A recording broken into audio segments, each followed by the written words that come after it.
Hey, hello everyone. Sean Symons, PPG Grandpa. Welcome to season 4, episode 196. Tonight we have Nathan James going to be an amazing podcast tonight. Well, as always, right? It's always an amazing podcast. We are streaming live. All right, we are streaming live. We got 12 viewers right now. We are going to make sure that we have lots of questions for Nathan. But as always, we're going to quickly say hello to our panel. So let's start with Miss Linda. Welcome, Linda. Glad you are here. I see your background. You're always waving to us in your background. I know Welcome. I have my fancy background going tonight. My hand. There we go. That's so weird. You are fancy. I tell you, I get so excited about Monday nights. Thank you so much, chatters, viewers, listeners out there. Thanks for joining us tonight. It's going to be an awesome show. It's Monday night, the only place to be. And I'll just run through this really quickly. If you want to be a guest on my show, just go to ParamontUSA.com, takes you right to my Facebook page and say, I want to be on your show. And I'll get you all set up. So don't be shy. You got anybody who wants to be a guest? Send them my way. So that's it. Sit back, enjoy the show. Excellent. Thank you so much, Miss Linda. We appreciate you so much. We also got Butch Fly from ppgbutch.com. What you doing, bud? Oh, not much. Just hanging out, watching my favorite show. Oh, I'll give you $1 later on for that one. All right, so we're cooking a turkey over here, so you'll see Butch leaving every once in a while to go check that. So, anyways, okay, all right. Well, that was quick. All right, so he's going to go check the turkey. Catch you later. All right. We also got Scuba Steve. Welcome, Scuba Steve. Always good to see you here, buddy. Hello, nice to be here. Got a cool guest on tonight, Mr. Nathan, and yeah, look forward to going through all that. And I want to see how far Will's going to push it. He's like, I fly year round. We're going to see about that. It starts getting really cold. I don't foresee any videos. He may show video of other people flying, but him, that's going to be the question. We'll find out here in just a minute. We go over to Will Fly. Now, you do a podcast too, don't you, Scuba? Yes, every Friday night, 8 to 10 Eastern Standard Time, which, this show, Sean goes by Central. I'm on Eastern Standard Time over here in Virginia neck of the woods. And it's mainly about vaping, to get people off cigarettes. But we also talk a lot about paramotors, because if you're a paramotor pilot, you're going to talk about paramotors. Just saying. It happens. For sure. It does happen. Well, glad that you're here, Scuba Steve. We definitely appreciate you. We also got Jim from Canada, with a cool dudek hat that probably smells like maple syrup. How you doing, Jim? I'm doing really well. And yourself? Not too bad, buddy. Awesome. So glad to hear it. You run carepp.com. Tell us a little bit about that, since you are our official sponsor of the show. It's a printing company in which I can do all sorts of different printing for you, whatever you want. I can make it happen. And if you mention PPG Grandpa, you can get 10% off whatever you purchase. Tell us about those cool PPG calendars you got going on. Yeah, we got the PPG calendars. They are finalized. I haven't got any up on the website, but within the next couple of days, I can't say for sure, but you can order right now. They're done. And but I just can't update the website for probably a week or two, unfortunately. But you can still order using the last one, ppgcalendar.com. And I won't change the prices until I get all the new imagery up on the website. So if you get it now, you get the last year's price. Wow, you better go there quick. And what's the URL for that? It is ppgcalendar.com. All right. Thank you very much, Jim. I think that he'll have a scratch and sniff that smells like maple syrup. We don't know. Make sure you order over at ppgcalendar.com. We also got Will Fly from Will Fly PPG. What's up, big dog? Hey, how you doing? I'm having a good time watching the chat. People playing around with timing people out. Tony, he's just messing around with Angela. Hey, Angela. No, doing really good. I flew, I think about a week ago, and the colder it gets, the shorter my flights get time-wise. So Yeah, in the middle of winter, I won't give up flying completely, Steve, but the time between flights is going to be, greater and greater. I'll be looking for those nice, warm winter days that are few and far between in North Carolina. But yeah, good to be here. Well, thank you so much for being here. We're going to be giving away something tonight. So make sure you @WillFly in the super chat. Let him know that you are here and you want to be on the spinny wheel, WILL, spinny wheel of winny things. But he's afraid of flying in cold weather. But our guest tonight, Nathan James, he has no problem flying in cold weather. Matter of fact, he just set himself a really awesome world record in cold weather. Welcome to the show, Nathan James. Thank you for having me on the show. Woo, woo, woo. I'm so glad that you are here, man. So for those of us that don't know you, give us a little bit about yourself, how you got into paramotoring, and a little bit about, who you are and how you fly in cold weather. Well, I'm a resident of good old Colorado, so cold and Colorado kind of go hand in hand. And for me, paramotoring has been one of those sports, like I talk to everybody, it's the effect is the same for me, and I've been doing it since 2010. So it's been quite a while. I've been in the sport from when it started to what it is now. It is mind-blowing how much paramotor technology and especially wing technology has changed. Riser twists were a major factor when I first got into the sport, and you hardly hear about that anymore.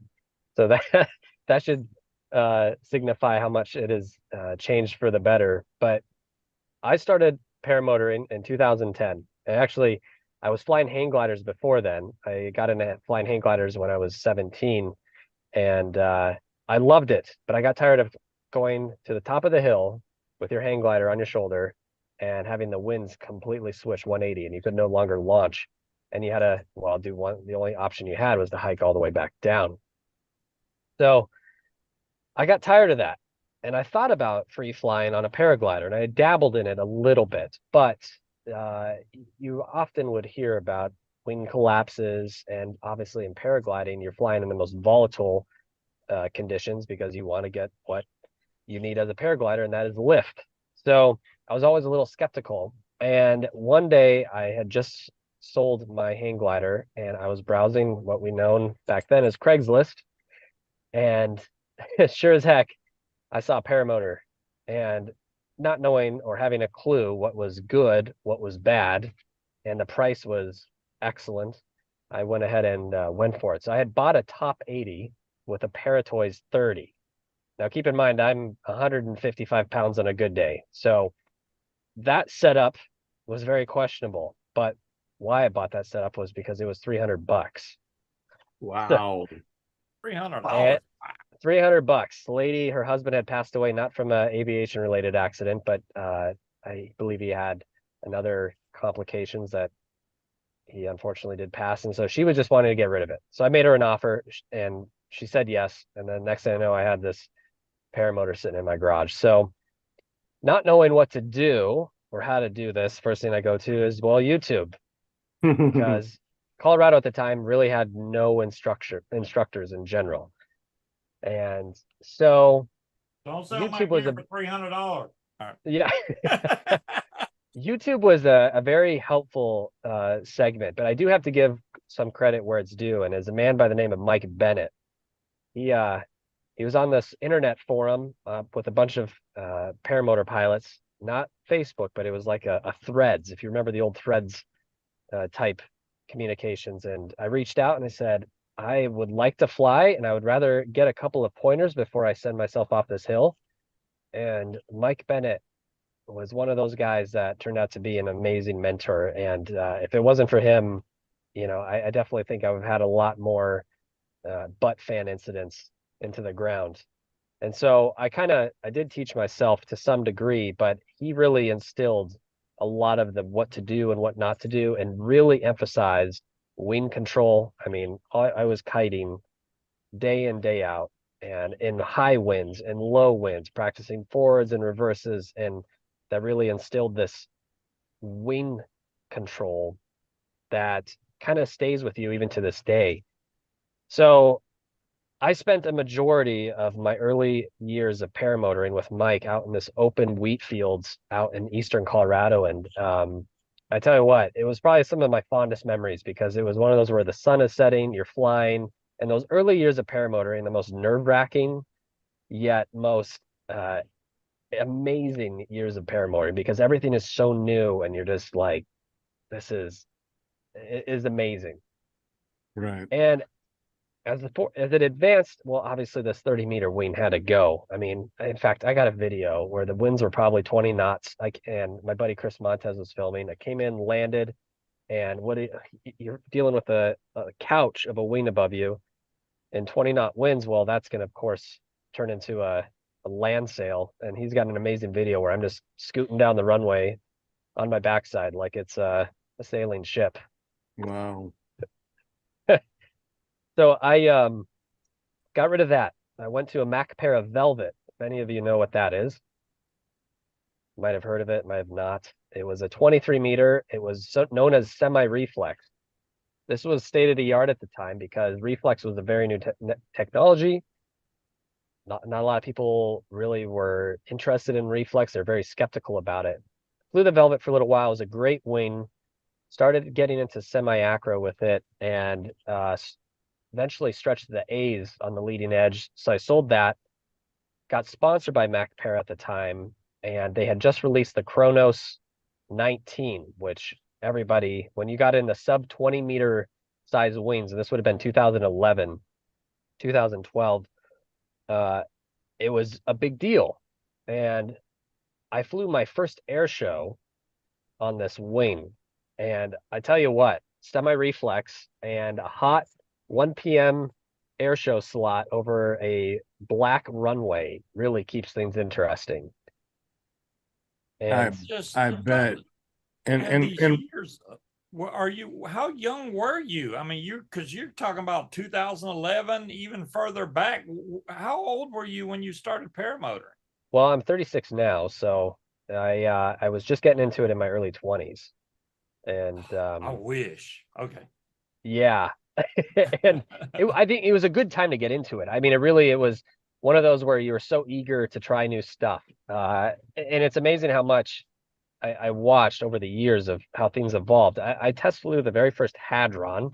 So I made really good friends with a guy by the name of Pascal Valet. He's this French pylon racing pilot. He won the world championship multiple times in the 2010, 11, and I believe in 13. He might have been just in 2010, 11, but I got to know him really well at Beach Blast, and I ended up flying out to France and staying with him for an event known as Bass Ham, which some of you might remember it is this massive gathering of paramotor pilots in France, and is incredible. And I test flew all these wings and tried all these wings, and I tell you what, some of them were fantastic, others were defining moment of what I call Code Brown, because the early version of the Hadron, it was a very fast wing. But I tell you what, if you're on speed bar and you even remotely touch the brakes, it was an instantaneous frontal. And I found that out the hard way. And it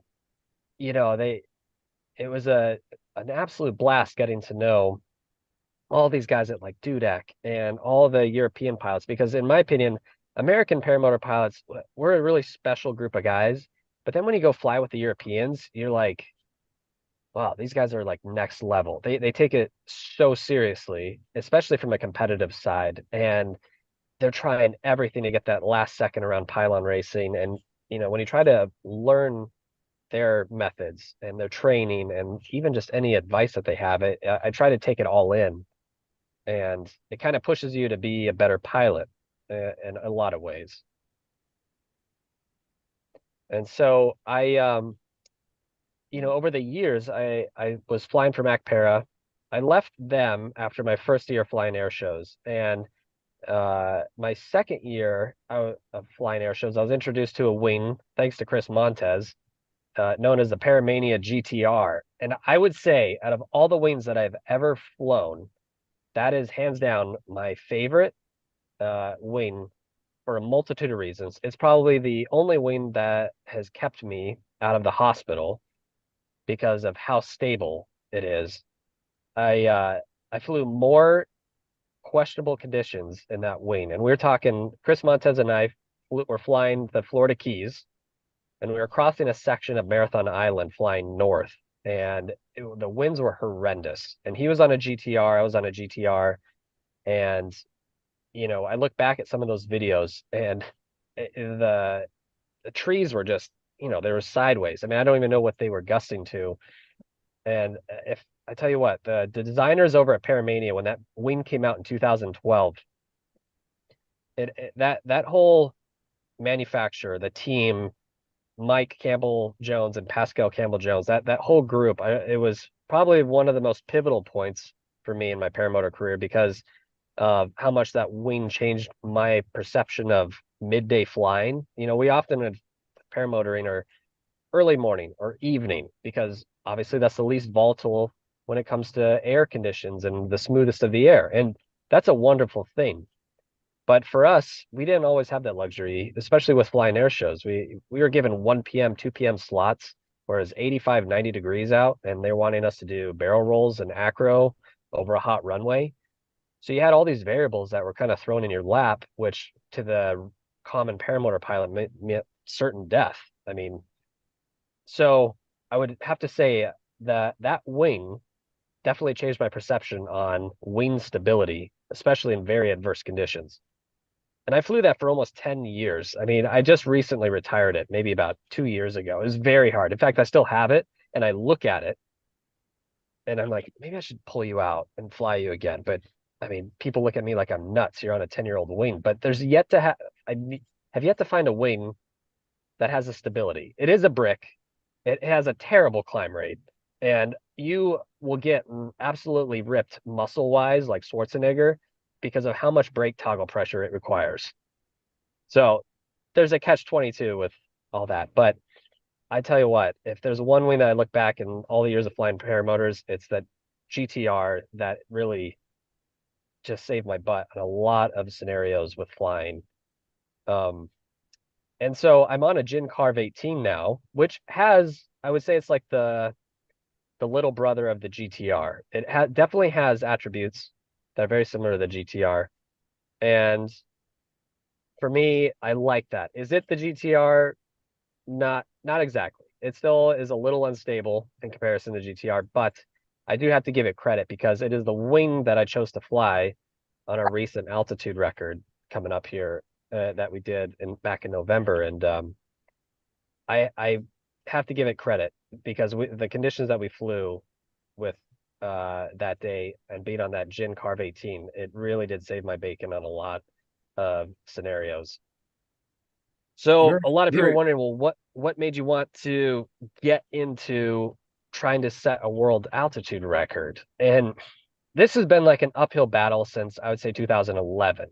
I originally wanted to set an altitude record. In about 2011, I started thinking about it. 2012, I was getting serious about it because I'm in Colorado. We're, by default, a mile high, and we have the highest airport in North America, which is in Leadville, Colorado. And I was going back and forth. Bear Grylls at the time had set this altitude record. And it was unofficially because of, I think, some instrumentation issues. I don't know the full context of what the reason was, but he had set it in 2007. So he was like this pinnacle of what to beat or even attempt to beat. I mean, you think about it, his unofficially was 29,000 feet. And I mean, that's mind-boggling.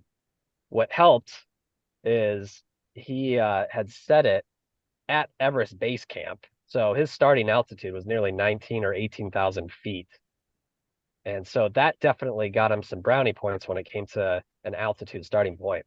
The next crazy part that still blows my mind to this day, and I'm actually pretty good friends with him, and we talk about the setup that he was running in the year 2007. He was running a Parajet frame, and the motor he was running was a Rotron rotary. Now, to make things even more nutty with the setup was supercharged. So his output at the prop hub was almost 100 horsepower. Wow. And the weight with the fuel tank was 128 pounds. What, So 128 pounds paramotor? Yes. Foot And launch. Wow. foot launch at Everest Base Camp with all your cold weather winter gear and your oxygen, and who knows the winds that he was dealing with when Do you it know came what? to. Do you know what wing size he had by any chance? He was on a 20. Him and I were just talking about this a few months back, and I'll have to look back through the messages of what he's saying. I swear it was probably about a 26 or 28-meter wing. I mean, it wasn't massive, but you're also considering this was in 2007, so a 28-meter wing, I can't imagine that's had to been like a mattress in the air. I mean, Yeah. it did. You look at what he was running, and so I took a lot of notes from him when it came to what to do, how to beat it, and that was a very high goal to reach. And it took, 10 years later when I got actually really serious about it, and even looking back at the altitude that I wanted to reach, he was definitely an influential part of trying to set an altitude record. And more so, I wanted, you look at the FAI, which if some of you are wondering what the FAI is, they're this board of record keeping. They trump Guinness Book of World Records. They're up here, Guinness is down here. Wow. They approve and disapprove every aviation record known to man. Felix Baumgartner's space skydive, Joe Kittinger's space skydive, the Wright brothers, initially set records with the FAI, Charles Lindbergh, Chuck Yeager. So you can literally pull up every record and it is ratified by the FAI. Wow. So they're a big deal. The loops and the routes that you have to take to get a record approved is nuts. And what I mean by that is it's not just, hey, I'm going to set this record and I do it. I did it officially. And I think that's where a lot of attempts to set a record kind of fail. And it's not even the actual flight itself. It's getting everything and all your ducks in a row with the FAI to have that record happen. A good example of that is the distance record on a paramotor, Laurie Kadakis. Yes. Where is it? Never happened according to FAI. And yet he probably did the entire thing by textbook, but there was probably one discrepancy that happened, wasn't there? Yeah, I asked them about 2 months ago, and they haven't gotten back to me why it didn't get approved. And for me, when I started looking into this in 2011, the process. So here's how it lays out. You have to have 2 sealed altimeters.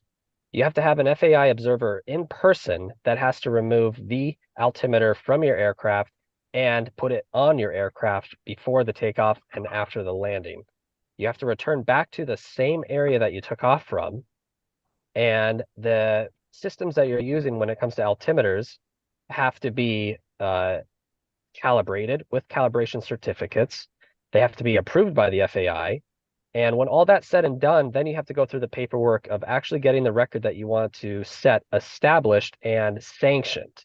And that means sanctioning means that, hey, I'm going to set this record. Nobody else can attempt this. And my name is on the radar of the FAI, knowing that I'm going to try to do this record.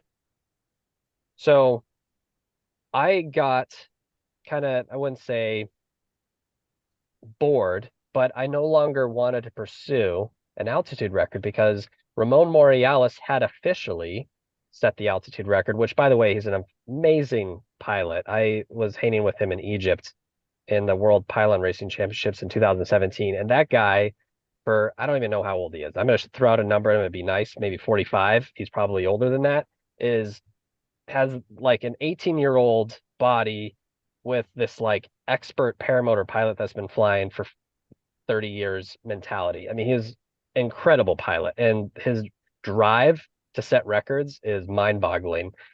So he had officially set it not too long ago at 24,000 feet, and that was ratified by the FAI. So if you look him up and you look up altitude records, there he is. He's set a multitude. So the part that bothered me maybe about 2 years ago is when you look at records, there was no American flags on anything paramotor wise. You had Ryan Shaw that was setting a couple of records back in mid 2015, 2014, which another phenomenal pilot. And then all of a sudden it just went crickets. And for nearly the last 8 years, there's been not one real American flag put on the record books, and that bothered me. And so I was a year ago in Atlanta, Georgia, flying with Bear Grylls. He was on set doing the show, and I was out there hanging with him, and we were out flying at this random location in Atlanta, and we were talking about setting records, and I was asking him a couple of questions about his Everest trip, and I said, we need more American flags. And then his exact words like, stop talking and just go do it. Stop being a pussy and just go do this record. And he was just straight to the point. And I thought about it. I'm like, I need to set this. I need to do something to put an American flag. So I went down this wormhole for the last 8 months of what could I do? Could I do this? And originally, the record that I wanted to break was with my girlfriend, and that was the tandem trike altitude record, which has been held by Hungary the last 20 years.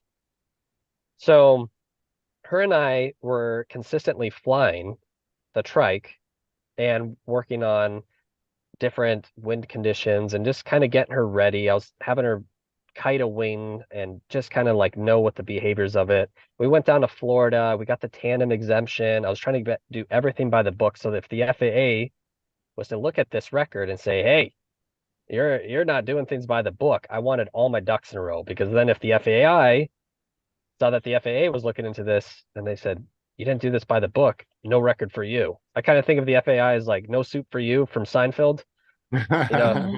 Be real tread very lightly with them. And so her and I were getting ready to set this tandem altitude record to beat Hungary. And then Art, who works for the NAA, who oversees all the records on the US side, he's out of Washington, D.C. He sent me a message one day and he said, there's not a single record set for electric paramotor. And then this like light just like turned on in my head. I'm like, electric paramotor? I mean, we've all briefly heard about electric, but we've kind of like brushed it off our shoulders like, nah, there's the battery technology isn't there yet. We're never gonna, it's gonna be another 5-10 years before it's actually a good system to fly.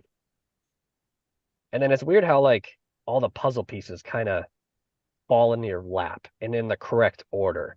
Maybe a month later, I shot a message to a friend and he's like, well, there's a guy locally here in Colorado that's got an electric paramotor. In fact, he's got 2 of them.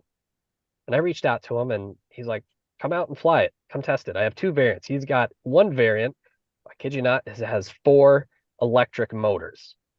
It's like a quad copter, but vertical with a paramotor frame on the front. It's the early version of an electric paramotor.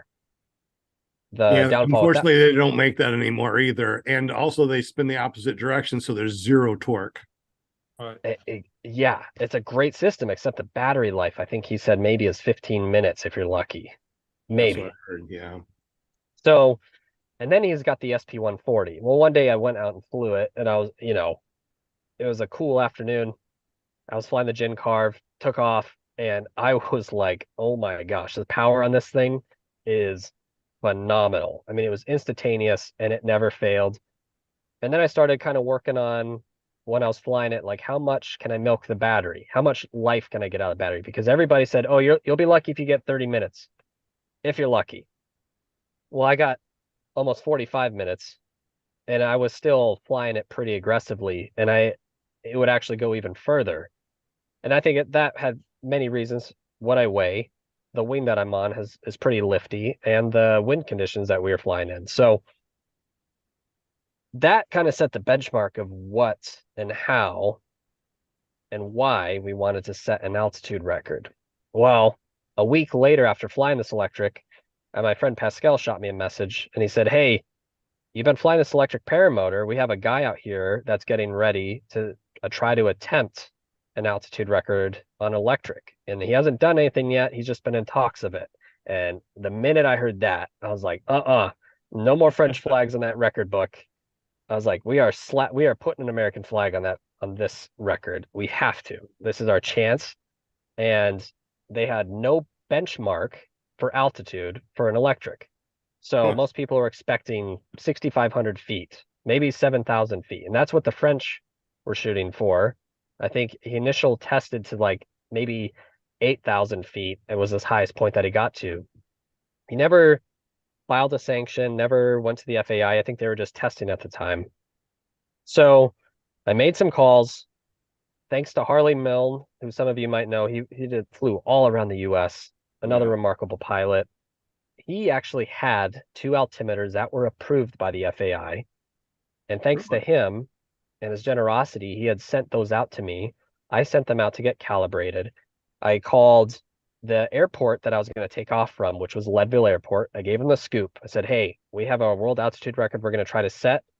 Would you mind if we flew from your airport? Because it gives us a benchmark and a return that would be in agreement with FAI's rule book, which is like that thick. And they were like the most accommodating group of people ever. They're like, come on up, you can stay, do whatever you like. They gave us the whole airport essentially to do what we wanted. That is really awesome. And so the time came to start calculating of, okay, what am I going to actually expect out of this paramotor? And another variable was the winds. I chose late winter, not because I was like, oh, this sounds great. I love flying in cold temps. But I figured the air stability might be a much better choice than flying mid-spring, especially with the channeling winds coming through the Rocky Mountains. Regardless of what my thought process on that and actually doing research on mountain flying, which in general aviation, mountain flying is something you got to really respect. In fact, I fly over the Rocky Mountains a lot in a general aviation aircraft, usually Moonies or Pipers, a couple of Saratogas. Those are like usually the main aircraft. And it doesn't matter how much horsepower you have. I have been in a Keen Air with a pilot and myself, and we were en route to Aspen, and we were in sync. And you're talking 1,100 horsepower on each side, and we were still in sync, even at full, at wide open throttle. So mountain flying and winds, they don't care what you're running. They don't care what you're flying. If you don't respect it, it will kill you, and it will kill you fast. Yeah. And with the fabric wing and altitude that is very unforgiving, definitely made me reconsider a lot of variables of, is this worth it? Do I want to do this? What's the outcome? Is this even a probable attempt? And we did more research. We realized that there were, on the mornings, the winds were very favorable on the ground. They were never favorable at winds aloft altitudes, meaning anything above 10, 11, 12, 18,000 feet, they were still pretty strong. It was very important to us. So we made the call, we set a date, and we realized that this was going to be the point of which we wanted to set this altitude record and make it official. Now, the one caveat with all this was that the FAI requires an official observer to be present, and the timing of that can be a challenge. And so Leah Kotu, which some of you might know, she's a phenomenal pilot, does a lot of flying in Europe. In fact, she just got back from Jordan and captured some of the most incredible videos and photos. She's awesome. Oh, she's amazing. Yes. I love her. And she was an actual FAI observer, and she was based out of Florida. So I call her up and I shot her a message, and I'm like, hey, can we get you out here at this time frame? And she had just got back from Jordan. So I'm like, man, I'm running this person absolutely thin. But I'm like, we got to make this happen, because I know France is going to try to file a sanction, or they're going to at least attempt it, especially if they got wind that an American pilot was trying to do it. Right. And she said, yep, I can be out there next week. So we had a definite date set. We had our gear set. Jeremy, who was the owner of the electric unit, was amazing when it came to making it work, and say, yeah, I'll be there. I'll have it charged up. But then we had a concern. And the biggest concern was, technically, our feet could have left the ground on this altitude attempt, and we would have set the record. But what fun is that? No, not fun. That seems like cheating to me, to be honest. You didn't even try. No. And so he was concerned that you're going to maybe get 10 minutes out of this battery. And why that was because the actual ambient temp. We had to bump our actual takeoff time an hour earlier, because the biggest factor is we had a storm moving in. Winds aloft at the time that I checked the day before were showing 38 knots at Wow. 11,000 feet. My buddy Daniel notified me, said, "Hey, it is not looking good. I don't know if you want to attempt this." And we had actually sanctioned both records. We were going to attempt the tandem trike altitude record to try to beat Hungary, and we were going to do the electric. And he called me up the day before and he said, this is your call, but he sent me the screenshot. And you see winds aloft, 44 knots, 53 knots. Wow. And you're just kind of sitting there like this. The FAI observer is already out here. I have all my stuff ready to go. And sometimes this is where pilot judgment and good decision making is a very, very real factor to consider. But I had made the call to continue with this. And I knew that the winds were going to be strong, but I said, at least we can try. So I had everybody set a time schedule that we were going to meet at Leadville Airport. And we were going to attempt this. And everybody met at 7 a.m. The outside temperature was 8 degrees. Oh, 8 degrees Fahrenheit. well, So- real quick, what were you wearing? And did you have anything like electric undergarments? So I did have electric undergarments for my girlfriend. My biggest factor that kept me warm is I have a pair of U.S. Air Force high exposure, high altitude suits. And they're from the late Cold War era. And I would probably say that is the factor that kept me the most warm. They're amazing. They look like regular flight suits. They're just much more thick. And those things are like a heating box without the heater. They're phenomenal. So she has a pair, I have a pair. We had oxygen, and I was pretty used to flying in cold weather climates. Being in Colorado, I'm not going to sit and watch, Jerry Seinfeld's all winter long and not do any flying. And I like flying general aviation in the winter, but paramotoring is still just as fun because, let's be real, there's a lot less rules with a paramotor than there is with an airplane. And for me, this was either do it or don't do it. I knew it was going to be cold. In fact, the temperature was 15 to 20 degrees colder than what we had planned for. So the gear I was using was my typical flight helmet that I always use, this Air Force cold weather suit, and I had a multitude of layers underneath. Shoe-wise, I was just wearing a regular pair of hiking boots, but I double insulated them.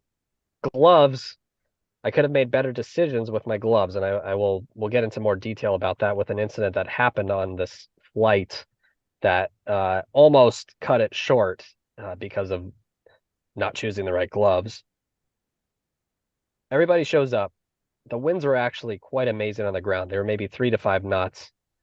The news crew had got wind of this record attempt, and they showed up, and I'm like, man, this is gonna be the one time that I end up in a ponderosa pine tree with my paramotor, and they're gonna be filming. Because you always see that. You always will see, like, who's this guy stuck in the trees, and there's like 6 news crew all below just filming above, watching the guy. I'm like, this is gonna be me, I know it. And so we all get set up, and we were talking about, all right, temperatures are going to be a big factor with this electric paramotor. Electric and cold temps never work great, especially with a battery type known as lithium ion. Lithium polymer handles cold temperatures a little bit better, not much better, but lithium ion just doesn't agree with cold temps. And that really... Have you heard of the sodium ion batteries that briefly weathered has no determination on the battery itself? It can be sub-zero or hundreds of degrees, no big deal. Sodium ion, it's one of the cheapest ones to do because it is sodium. Yeah. And is it volatile like lithium polymer? It isn't. No, it's just, oh my gosh, it's just like regular salt. I mean, it's just so cheap. So that's going to be taking over the world here in the next 5 years, I bet. That could be an absolute game changer because, Jeremy was concerned, who owned the electric. I was concerned we're going to maybe get 5 to 10 minutes if we're lucky. Temperatures at winds aloft had predicted -8 at my initial starting altitude, and my end goal on the electric was 13,000 feet. It doesn't sound super high, but from an electric standpoint, we were nearly going 3 times higher than what the French were doing. And that kind of set this benchmark goal that 13,000 feet was our goal in the electric. And with the temperatures where they were, the winds where they were, I was not super confident that we were going to get there. The temperature was the biggest factor. At the altitude that I wanted to get to, it was minus 11 Fahrenheit with the wind chill making it even worse. So we were concerned. We were like, well, if my feet leave the ground, we set the record, but that just doesn't feel right. I want to see how high we can truly get this. So then you kind of go through this calculation. Typical people would say, well, you're trying to get to the highest altitude. Why don't you just go wide open throttle, set it, you're good. Well, batteries don't always like wide open throttle. You'll get 100% power up until you consume the battery, but that doesn't mean that's the most efficient way to do things.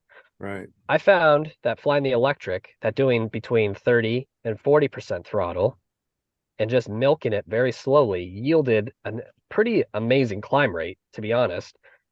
Zero altitude loss reduction, whereas like if you're in a typical aircraft engine, you'd have to be tuning it the higher you go, and you would still lose power per 1,000 feet. So we found the sweet spot when I was flying it at a much lower altitude, and I was going to stick with that plan instead of just going wide open throttle because it would have maximized my battery usage in this climb. Right. So we set up everything and we're looking at the winds. I'm like, okay, we're getting ready. Leah gave me the altimeters. We found 2 spots on my body and one on the paramotor that we were going to utilize to put this on. She also gave me 2 other GPS devices just in case they didn't record. So we at least have some substance. And one of them was, we were using Gaggle. I was using Gaggle as a monitoring device, which is a phenomenal. Imagine most of you use Gaggle. Love Gaggle. Love It's it. incredible. Yes. Absolutely incredible. And it still blows my mind. And I'm pretty new to it. I'm used to an app known as 4Flight with flying airplanes. And that to me is amazing. And then when I found Gaggle for paramotor, I'm like, where's this been all my life? This is like a lifesaver. So we're all suited up. The wind's laid out, the news crew's filming. I'm like, do not eat it, do not crash. They're filming, they're live. And I said my goodbyes to everybody. We're set up, take off, get the wing above my head, altimeters are recording, and I am running, feet leave the ground as textbook takeoff. I climb up, ease back on the throttle, down to about 35%. Battery life was good. It was at 96%. The altimeters were rolling. I climb up another 1,000 feet, winds aloft start hitting. And that's when the turbulence started really becoming a factor. I chose my wing, which was a 18-meter gin carve, for a multitude of reasons. A lot of people ask, well, why wouldn't you use like a 42-meter? Why didn't you use like even a 32-meter Hadron Cabrio? It's a great wing. The problem is that the winds aloft were so strong, I would have been in Idaho by the time I got to my altitude. Gotcha. So I was wondering, I was like, how's he going to get back to his LZ with winds that strong? You're going to be flying backwards. Like, exactly. I'll see y'all in a couple days. And we had gone back and forth. My buddy Daniel West and I were going back and forth. Well, he's like, fly the tandem. You'll get up there in no time. And I'm like, well, I do want to fly the tandem, but winds aloft is showing 44 knots. And that tandem with a 150-pound guy, which is already ridiculously light loaded, I think I'm not going to return to the original spot that I took off from, which would have been an automatic fail from the FAI. So those were factors that you had to like really consider, because you want to get to this highest point, but you also have to get back to your original spot. You have to be intact.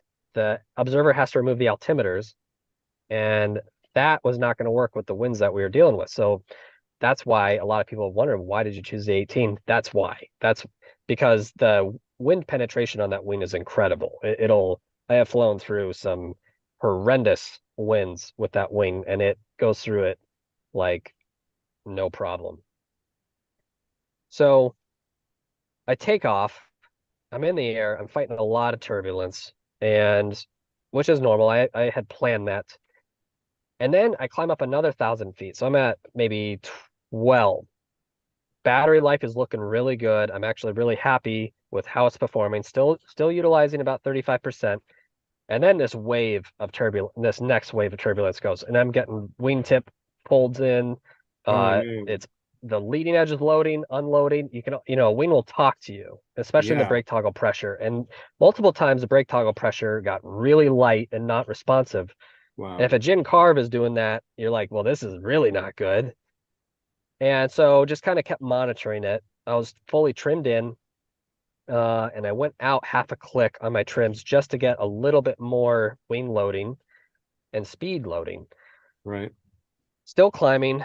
I'm at 13.3, which had already surpassed my target goal. And I'm like, this is amazing. I'm at 60% battery. Wow. Why not keep going? Yeah. Well, I made a fatal mistake. The altimeter that I was using, the Garmin, not the sealed ones, but the Garmin, I pushed a button. It was no longer showing my altitude. I'm like, well, this isn't good. I need to know where I'm at, where I'm doing for wind speeds and all that. So I take my glove off, and keep in mind it's at now minus 13. Oh my goodness. And I push the button, get the GPS back on, shows my altitude, speed. Problem is that this was a left-handed throttle setup, and I'm a right-handed throttle pilot. Some people can do both hands, and I respect that greatly. I cannot. I cannot take off and land on a left-handed throttle setup. I have to do a right. It will just mess with me too much. Okay. So we had this throttle zip tied / rubber banded around my hand, and I had no ability to get the glove back on. Oh no. So for about 10 to 14 minutes of this flight, my hand was exposed in these temps. Oh. And I stopped losing feeling in my pinky, then it followed suit to my index, ring finger, middle. And finally, because I can't do this anymore, so I took my oxygen / mask covering off, and I bit my glove and got it back on. Okay. Well, in that process, even though I'm in a climb, I'm still establishing my climb, I had hit the power cut on the paramotor. And the problem is at this point, I could not get it to come back online, even all that. And the reason why is my risers were just solid ice. You could see on the left and the right, they were just ice. They were just iced over, and I could not get them to release. So I was still in a risers all the way in setting. I was going backwards. The airport was ahead of me, and I was going away from the airport because the winds aloft were so strong. So I had power cut at 14.3. And I was like, well, that's a good altitude, but we could have gone more. And I finally got my glove on. I was freezing. My hand stopped responding, so I could no longer feel my left hand. Oh. And now my goal was just to get back to the airport, and I was getting farther and farther away from the airport. So you can imagine 18-meter wing, and you're getting farther and farther away from the airport. That's a problem. Those winds are very strong. Speed bar by any chance? I did not have speed bar, and the main reason was because I was worried about the intermittent turbulence being a dangerous factor because of that, just because the instability of the air. You get these pockets of wave, but you get a lift and you won't get lift. Right. And that was one of the main reasons why I didn't use it. And with speed out, with my trims out all the way, it usually penetrates with a majority of the headwinds. Well, my risers were frozen. So I made the call to get lower. My motor was already off. Couldn't get it to come back online. It had a dead engine, so I was just in glide. And for some miraculous reason, getting lower got me through enough penetration to get back to the very, I'd say, mid edge of the runway, which counted from FIA's standpoint because it was at the original area of where you took off from. Right. So we had landed, and we're like, oh my gosh, we did this, and my hand was just on fire, yet I couldn't feel it. Well, that was just the beginning of this fiasco. So Leah comes over, she grabs the instruments, she's trying to take the data down, and she has this like look of concern, and I'm like, what's that look? And she's like, these aren't recording. Oh. And I'm like, what? And I'm like, I can't get any of this data. It shows the last flight we did a day ago, and it shows the test flight that we did, but it's not showing today's flight. And I'm like, you've got to be kidding me. Oh no. So we're sitting there and we're trying to figure this out. And we're looking at the systems. Well, we're pretty new to the Nano 4 altimeters, which that's the instruments we were using. And we're like, okay, something's got to be up. They said they were recording. We verified that they were recording. One showed, 53 minutes of flying time. Same with the other. And I said, hey, I'm going to power one off and I'm going to keep this one running and let's see what happens. And the minute I did the right one and powered it off, it showed saving flight. So that meant that it was recording that whole time, but I was still super skeptical. I was like, there's no way I'm going to walk away from here and not have verified that this recorded it. So I told Jeremy, like, hey, fire up the paramotor or plug the electric in, charge it. I'm going to go back up. And I still couldn't feel my left hand. It was still completely numb. In between that, Stevie is my girlfriend and she's my student. She and I took off on Daniel West trike to set the we were trying to break the world altitude record on the tandem trike. So I put all my gear back on, got her loaded up, got her oxygen on. I hopped in the trike and we departed while the electric was still plugged in. Problem is with a 42-meter wind in those winds and the turbulence, I mean, it was like you would see the sky 1 minute, you were seeing the ground 1 minute. And I was fighting it. And she is such a trooper because the conditions that we were in, the temperatures that we were in, and just the roughness of the air, she just said, keep going. And I'm like, I'm making a call on this. This is so rough. Like the fact that you're saying keep going, I'm like, you have guts. And she really is an absolute saint when it comes to pushing the limits. So we made the call after climbing up to our altitude, and I think we hit right at 12 something, which didn't ultimately surpass the original tandem record, which is currently at 15,000 feet. But we had set the national record on that one, and we came back and landed, and that went great.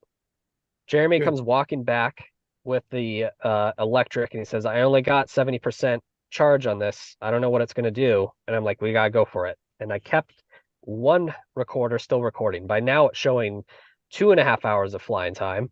And the other one I'd turn off and turn it back on. And so we'd have two variables in case one recorded and one didn't. Hence why you have two altimeters. So I get strapped on. I'm absolutely exhausted just from landing, not 15 minutes before that. And I get the wind set up. The wind started picking up, which we were warned about. At that time, there were maybe 10 to 15 knots, and they were picking up. And we knew that. So originally I was going to do a forward, got jerked around really bad, decided to do a reverse, took back off, did the same procedure that I was going to do before, and that was 35% climb out. I only had 70% battery this time. The battery was already shock cooled from the temperature before. Oh, bad. And I'm in the climb out, still dealing with all this turbulence, and my left hand is still not really responsive. I had taken a bungee and just wrapped the brake toggle, and I could feel the resistance off my arm on the actual brake pressure. And when I did the A's, I couldn't feel my thumbs. So what I did is I took the A's and I wedged them in between my index finger. And I'd watched it. So when I did my forward, I was like, oh, this will work. Well, I couldn't do a forward anymore because I couldn't watch it. So I had to do a reverse. So trying to do a reverse with like essentially a crippled hand is like, it's a weird phenomenon, especially when you can't feel your hands. So I did the reverse, got it set up right after like the third try, took off. I'm in the air, I'm in my climb out. Both altimeters are recording. I'm watching my instrumentation. And in that flight, it was actually shocking because we had surpassed what we originally thought. I thought I might get maybe 12.5. We inevitably got to 14.992 on that flight before I finally hit battery cutoff. And that was shocking. The fact that it kept going and I had no power loss up until that point of where the temperature, which I had a thermometer on my right side, a digital thermometer, and it was showing -14. Oh my gosh. And that point that the battery and that electric paramotor kept going up until 14.992, and then it had total power shut off. I was like, this thing went beyond beyond my realm of what I expected out of it, and it completely Because you said that surpassed it only had what 70% or something at that second. 70%. And that's like a light, like, the problem is that you have a meter on your throttle quadrant and it'll show like altitude, timer from when you started flying, and your battery percent. Right. Well, that's never 100% accurate. In reality, it's probably less than that. It was probably like 65%. And that thing just kept going and climbing and climbing. I flew so far ahead of the airport because I knew that this time, if I had power cut, that I could glide back to the airport going downwind with the winds aloft. Ah, And there you go. look at the gaggle data and the flight recorder data. I mean, at one point, I'll have to look. I think I hit like 67 miles an hour on my return, just from the winds Wow. aloft. Wow. So that was all said and done. Hit power cut, glided back, which that took for freaking ever. When you're at 14.9 and you're like, all right, I'll try methods to get lower and lower and lower. It takes forever. I had so much time to think up there and look at my hand and like, you're probably not going to come back to me, are you? And we came in on final and landed. That went great. And then I just kind of fell to my knees and I was like, I hope these things recorded. And sure as heck, Leah went and grabbed the instruments. She's looking at them. She's over by her computer and she's like, they recorded. They All recorded. right. And that at that moment, I knew that my efforts towards this was done. That is So crazy. we were really stoked about that. And, honestly, this comes down, it's not because of like me flying. This came down and happened because of everybody that was involved with this. The Jeremy that owned the electric, this would have never happened without him. Is My that buddy Jeremy Kelly? Daniel. Jeremy, he lives in Colorado. I don't think he's on social media. He's on, Jeremy Kelly. Yeah. yeah. He's not. He's an amazing guy. I mean, just like always willing to help. Like, try this, try flying this. This would have never happened without him.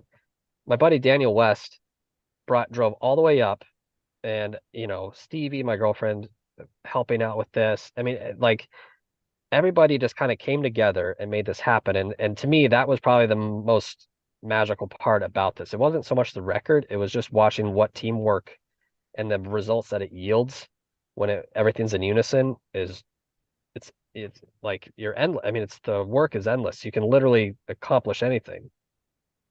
So we sent the record data in. I filled out a bunch of paperwork and I waited till I got that confirmation email from Art because I'm like, watch. Leah even told me, it's like, hey, I know you're excited. I'm excited too, but don't count your eggs before they hatch, or don't count your chickens before they hatch, sort of thing, because we still had to submit all the data. We still had to get a verification that this data was good, that they accepted the record, etc. And then maybe 4 days later, I got an email from Art, and he said, "It looks good. I just submitted to the FAI. It's official." That is incredible. That is incredible. I love this story is just amazing. And I think that we got some people that have said some things, will fly, who has said stuff in the super chat. Guardian Service Dog said something, yes? Yes, he did. He said it's surreal hearing all this. Daniel was my instructor. Oh, wow, that's amazing. Yeah, cool. And there were a couple of questions. But I wanted to ask you, because you were talking about ice on the risers. What was it? Were they just frozen, or I mean, was it ice? And if it was ice, what was the effect on I'm thinking the lines, the wing. Ice isn't a good thing. There's a majority. I wish I could show a photo. I have a photo of if you want to see ice on a riser. I don't know if you can. I don't know how you can show a photo on here, but it's You can go to the it bottom, wasn't. you can go to screen share. Share Oh. screen. We have All right. screen share if you want to use it. Amazing. So talking about icing, I wasn't in icing conditions. The temperature that I was flying at the time was not allowing me to open and close the riser itself. It had just frozen to where the resistance, even as hard as I pushed on it, was no longer allowing me to it just wouldn't allow me to open or release it. And that was a factor that I didn't realize would happen, because even in those temperatures, it was a fairly new glider. Everything was in working order. Well, it wasn't the case. Did you see any ice on the lines? Not well in the photos, you'll see some, but when I was flying up there, I didn't notice the ice. But when you look in the photos, you clearly see a white like stream. All right, I found one of the photos. Kind of like frost. All right, here we go. Let's see. I'm gonna share this. Yeah, it's almost like a frost. I mean, a good bump, the wing would just shatter into a million pieces is what it would feel like. Oh, wow. Yeah, man. goodness. There's got to be ice on the Wow. lines. Frozen eyebrows. That's awesome. Hey, we got to Yeah. see. Yeah, it looked like Santa Claus. That Yeah. is a cool. That is. I mean, that's a cool picture. That That I. It is Wow. a cool picture. So did That the thought is cross your cool. mind at all about the smooth airflow over the wing? I mean, did you think about that So possibly? I have flown in some like severe icing, especially this photo that you're seeing right here. That was probably the most severe icing that I've ever dealt with, primarily because we got caught, long story short, we got caught in a storm system, a snowstorm, when we were trying to get back to the LZ. So Wow. we had high moisture, very cold temps. That was the coldest that I've ever flown, and it was I think it was minus 15 or 16. Minus Um, 15 or 16 will fly. Well, That's well, your which one now? We need to know. Was it minus 15 or minus 16? what would get you up in the air sooner? Probably the 15, but yeah.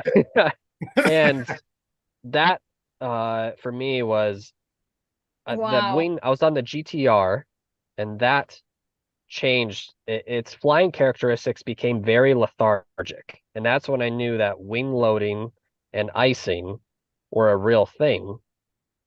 So that's real what quick too on that wing that you're flying. Did it have the holes in the trailing edge, like the 2.0 buttholes, or did it have like the Velcro on the edge it butthole? had the 2.0 buttholes. So Okay. on the GTR. Yeah.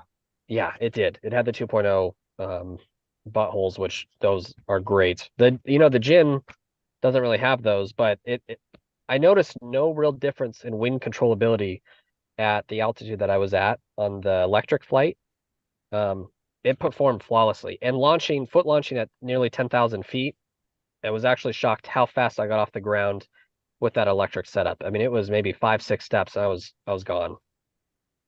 Well, it has, like I said, I've flown the SP-140, and it has the thrust, or it actually feels like a 220 paramotor. Yes, it does. And in fact, its center of gravity, the CG on it against your back, Jeremy had pointed this out.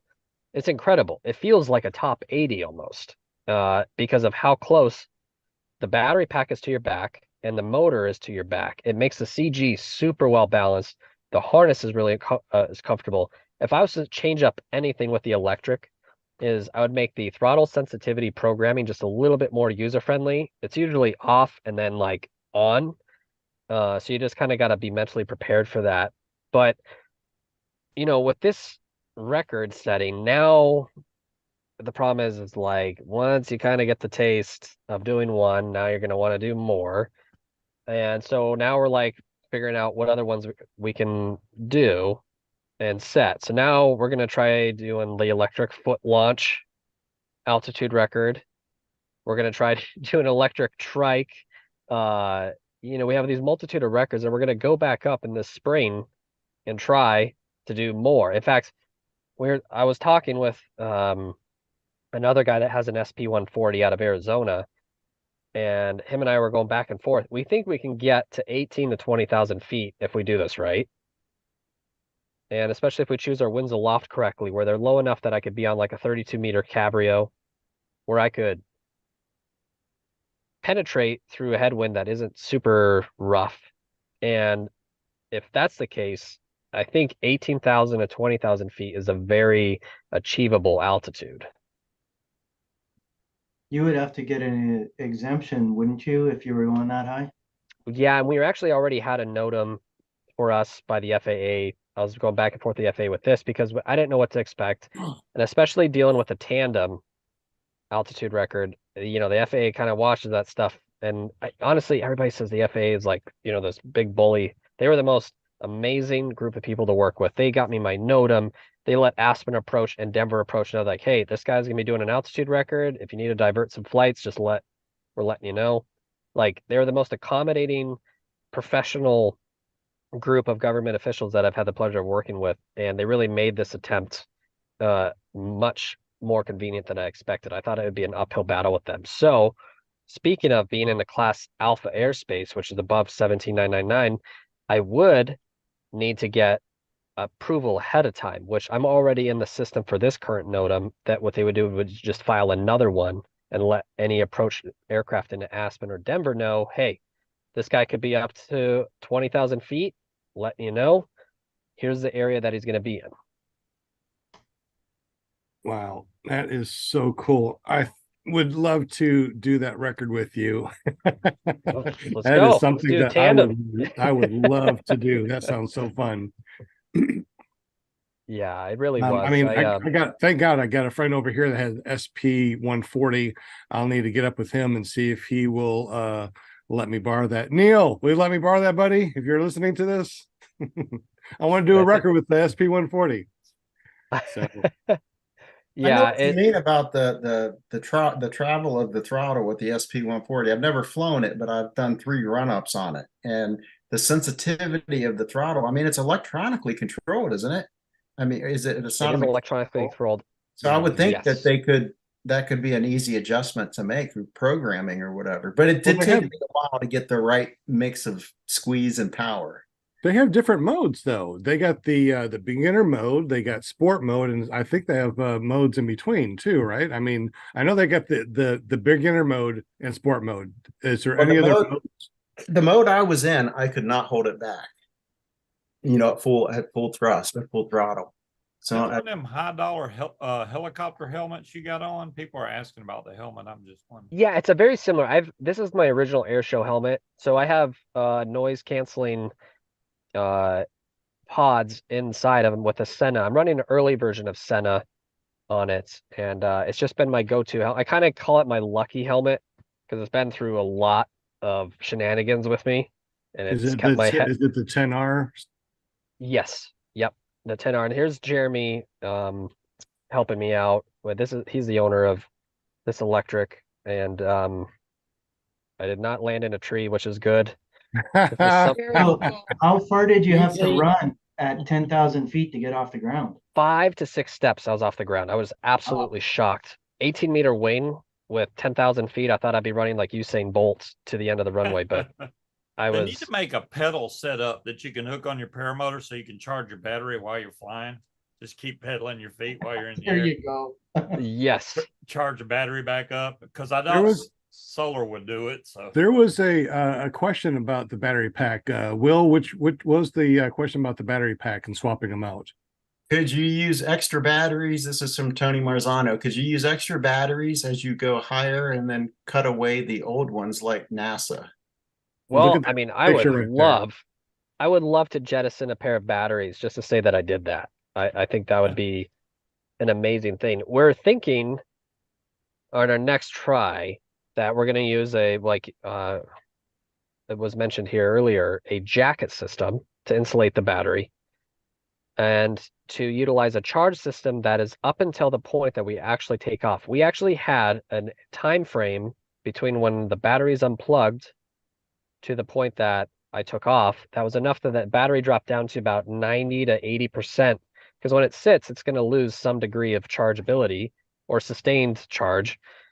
And I think if we was to do this any differently, a jacket for the battery, a 32-meter cabrio, 100% charge up until the last 30 seconds to 45 seconds of taking off, and resume the same climb out ratio and flight plan that I did. I really think, 18 would be easily achievable. And I think if the winds are smooth enough, 20,000 would be achievable. And 20,000 an electric paramotor, like, I hate to say that, but I think it might give the French a run for their money.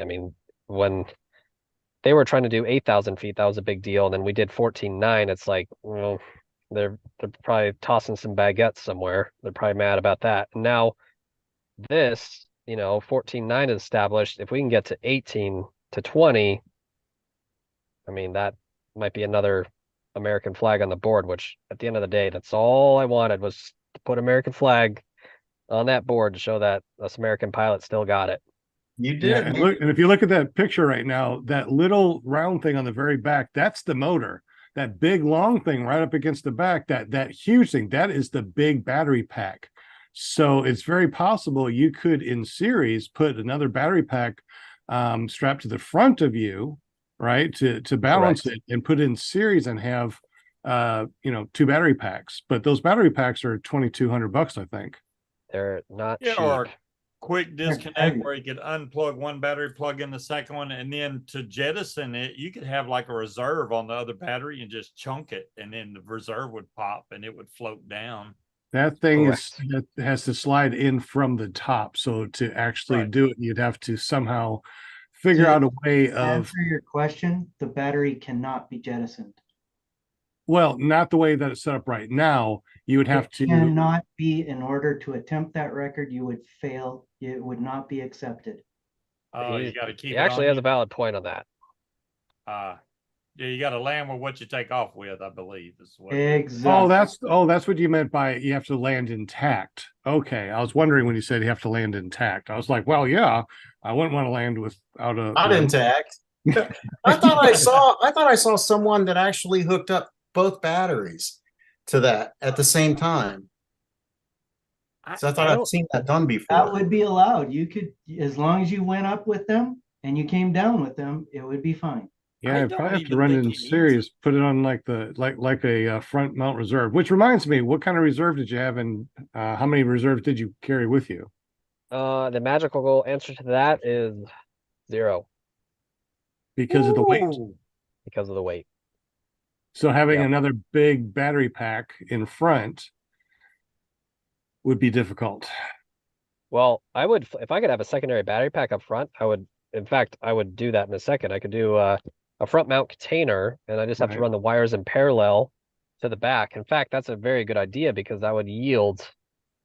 I mean, you're talking But you another. got so close Yeah. with just a single battery. I really don't think you need a second one. You just need to keep that one that you have warm, and you'll make that goal that you. I mean, 18, Well, he wouldn't have to 20,000. baby going up slow. He could full Oh, yeah, throttle he could- get up he could there bump as it. quick as he could. I mean, Yep. it could be a world record height and time. So it could be like, hey, I made it up in 10 minutes to 18 or 20,000 feet, with electric paramotor. How cool would that be? So you'd have 2 different records, your altitude and the time to get there.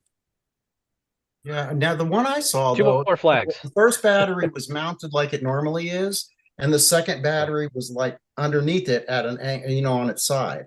Really? Do you have a Uh-huh. picture of that? Dennis Lotiev, I can never pronounce his last name. He's the one that did it. He's an engineer. Okay. We might need to get up with him. I can see, yeah.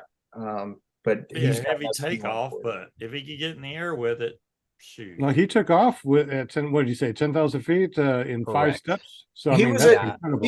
he was the one at Sean. He was the one at in the mountains. Dang it, Moonshiners. Gotcha. Yeah, he was the guy with the electric paramotor there. Had the Oh, okay. bus. Nathan, you Okay. must have had, well, you said you took off in a reverse, right? So you must have had a decent wind to get up. Yeah, so the first flight I did a forward because the winds are phenomenal. They're maybe 3 knots. The last flight, they were ranging from 10 to 15 knots.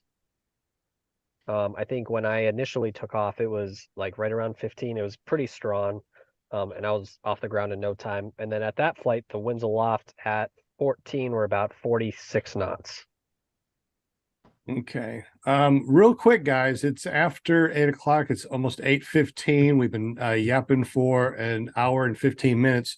Real quick, are you still good to go? Laptop still good with battery? Nathan? Let's see, mine is getting low. Unfortunately, I don't have my plug-in with me. Go figure, we're talking about an electric. Oh no. Okay. But I have a little bit of time left. I can answer any questions or You still have and- your top 80. No, it's funny. My top 80 was my first setup.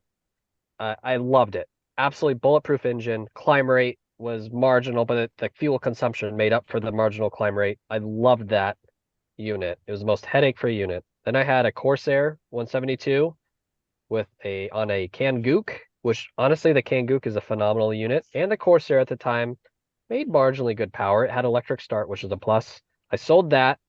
I flew an HPR 180 on the Grasshopper frame, if some of you remember that, which it was a Chinese unit. And with that comes some interesting details. In fact, Chris Montes and I were flying once, and he's next to me, and he says, a big shiny thing just left your unit, and the motors sound like a bomb went off while the entire expansion chamber had separated and went I'm south. wondering is Nathan got a top 80 and a wing for 350, and then he sold it for probably more of a profit than he paid for it. I did. I was actually sad to see that go. And then, everybody's wondering, like, what's your current setup? I'm running still the same. I'm on a Fresh Breeze Thorax 190 with the weight shift control and the Polini 190 with electric and pull start and direct drive. 3 variables that I wanted in a unit.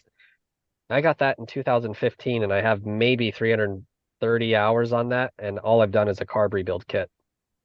That is awesome. Why the direct drive? 3 redundancies. So electric start, if that fails, I have pull start. If that fails and I'm in a remote spot, I can still hand prop it with being direct and not clutch. Interesting. Didn't think about the hand propping thing. As a matter of fact, works. I don't think a lot of us think about hand propping anymore at all over these last X amount of years. Before you lose battery, I see that Linda took off her glasses. That can mean only one thing. It's time for a thumbnail. Will fly, thumbnail guy. Yeah. And if you're saying something, okay. Ready? Ready? All right. So there we go. 1, 2, 3. Got it. I'm trying to make my heart work. Come on, heart, go. Trying to get your heart on. Don't say it, Will. Jeez. Why is my heart not It's working? not Ain't working. working for me either. There it goes. There you Get your go. heart on. So how was the turkey? Because I know you've been munching on it. Oh man, my wife, wait a minute. My wife got me 2 plates, one with the leg, one with the wing, and it was delicious. And I'm going to go for a third when we're done with this. Okay. Then you're gonna need a nap.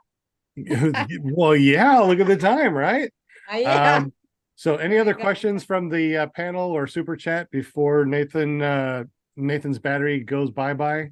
So what are you going for next for records? So my girlfriend and I are gonna reattempt the tandem trike altitude record. We really want to beat Hungary. And then we're gonna try to do the tandem electric foot launch. Nobody's really established that yet, and I think we can knock that one out. And then we're thinking of doing some time to climb records, just because with the electric as a benchmark, you have endless power, and I think I could really blow some records out of the water and establish maybe my objective of all this is I know a lot of people are anti-electric, and I get it.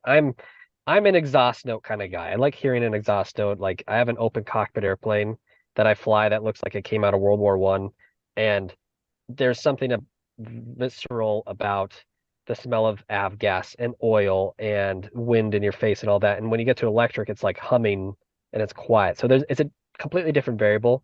But I think when it comes to making a beneficial impact on the community, having a less noisy setup might make people on the ground approve of people flying, because I think we're at a turning point in a lot of areas where people are losing flying sites because too noisy, and I get that. And as much as I want to like go into a boxing ring with these Karens, that seldomly works. So I think if we could find a reason to continue flying at these sites with a much quieter setup, and in my opinion, if you could get an electric paramotor to go 2 hours, have a quick charge system, have interchangeable battery packs, I think you have a winning recipe for something that you can just throw in the back of your car and go fly. That right there would be a game changer in my opinion. Totally agree. And be able to bolt on a light trike. Yes. I know 4-cycle motors, the gas mileage on those things is crazy. I couldn't believe how much more gas I used compared to somebody that I know that flies with a 4-cycle motor. He still had over half a tank and I was on empty. I'm like, really? And no pre-mixing. You don't have to, and they're pretty fascinating setups too. The downfall is the rebuild cost on a 4-stroke is still marginally high just because you have valve system and whatnot. Yeah. But when do you do that? Every 1,000 hours opposed to what we do on a 2-stroke. That's true. The longevity is much better. Yeah. But they weigh a lot. So before y'all run out and buy a 4-cycle, they're heavy.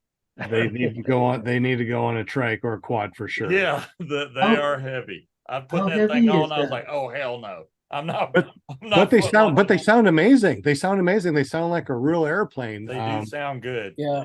I'll never forget that when so back in 2019, Bear Grylls and I and a group of guys flew through Corona Arch, and this guy shows up in this trike that looked like it was literally made from Harbor Freight, and he had it said Vanguard on the back, and it was a V twin, and I'm pretty sure it was a generator motor, and it was on a trike, and he takes off from this like sketchy like zone, and Bear's looking at this guy like, what is this guy doing? And he gets off and he's all over the place and he gets airborne, and then he like takes off for the arch, and you could hear this 4-stroke echo. It sounded like a Harley Davidson coming through the canyon. It was ridiculous, but he did it, and he got off the ground fairly fast. So I mean, like, all the power to him. But Man, the look I want on my paramotor to sound like a Harley. That would be. yeah. So how heavy is the SP-140? I believe textbook weight on it with battery was about 76 pounds, give or take. But like I said, it felt like my top 80. It really, really well balanced with the CG, and the harness was just your standard paramotor harness. Frame was amazing. Besides the throttle, and I think you can even download a program update to smooth out the throttle. Besides that, there's not a single thing I would change on that unit. It's fantastic. Well, when Yeah, I'm it's carrying, definitely lighter than a 185 and has a thrust of a 220. Yeah. when I'm carrying lots of fuel, I'm way over that for 75 pounds. I'm Yeah. probably upwards of 120. So Oh, pipe save not lives. it's not as heavy as I thought it would be. Yeah, I Wow. still like to be able to put fill up my tank on the Atom 80 and get a couple hours of flight on it, even though it's running full throttle almost all the time because I'm a big boy. But I love that Atom 80 Atom 80s are amazing. And has it been fairly reliable for you? extremely, and I'm about 240 pounds. Wow, that's impressive. I am surprised at the Atom 80 because I'm the same weight as Sean. Yeah, it'll still get us in the air. It may take a few more steps, but just the throttle control on the 80 compared to the 185 is just so smooth on the 80 because you're not like it's just a nice smooth gradual throttle. I do like the Atom 80, even though I went with the factory R. I did really enjoy the Atom 80. What is the oldest paramotor like any of you guys have flown, like, in general? Oldest paramotor? I think Yeah. I flew a flat top that had a classic 185 on it. I flew a old Black Hawk, had a Symons something on it. I don't remember what it was, but it was an old model. I don't think you could get anything as far as on it, but it flew like a champ. Wow. Okay. That Fresh Breeze, that's about the oldest one I've flown, that Fresh Breeze. Yeah, we don't know maybe it's a 2015 Fresh Breeze. I think it's the 202 on it, straight drive. A buddy of mine's got. Do you remember DK Whisper? Yeah. Yeah, he's got a DK Butch, you're Whisper. famous now, I swear. Fly, baby, And- fly. Butch, fly, the guy of the tree. Yes. Was somebody going to tree? Yeah. Yeah, he made a nice landing in a tree. Just he had a motor out and didn't quite make the LZ and ended up in a tree, but it was a great tree landing. It was. That's Yeah, amazing. not a scratch on him, not a scratch on the paramotor. And the thing is, we saw another tree landing that came out. Huh? Couple of them. Yeah. And they didn't walk away without a scratch. They were in the hospital. So Wow. Yeah, But- he came out really good. He grabbed hold of that tree and didn't let go. So yeah, he did. Yep. I That's- grabbed onto that thing like a monkey on his mama's back. he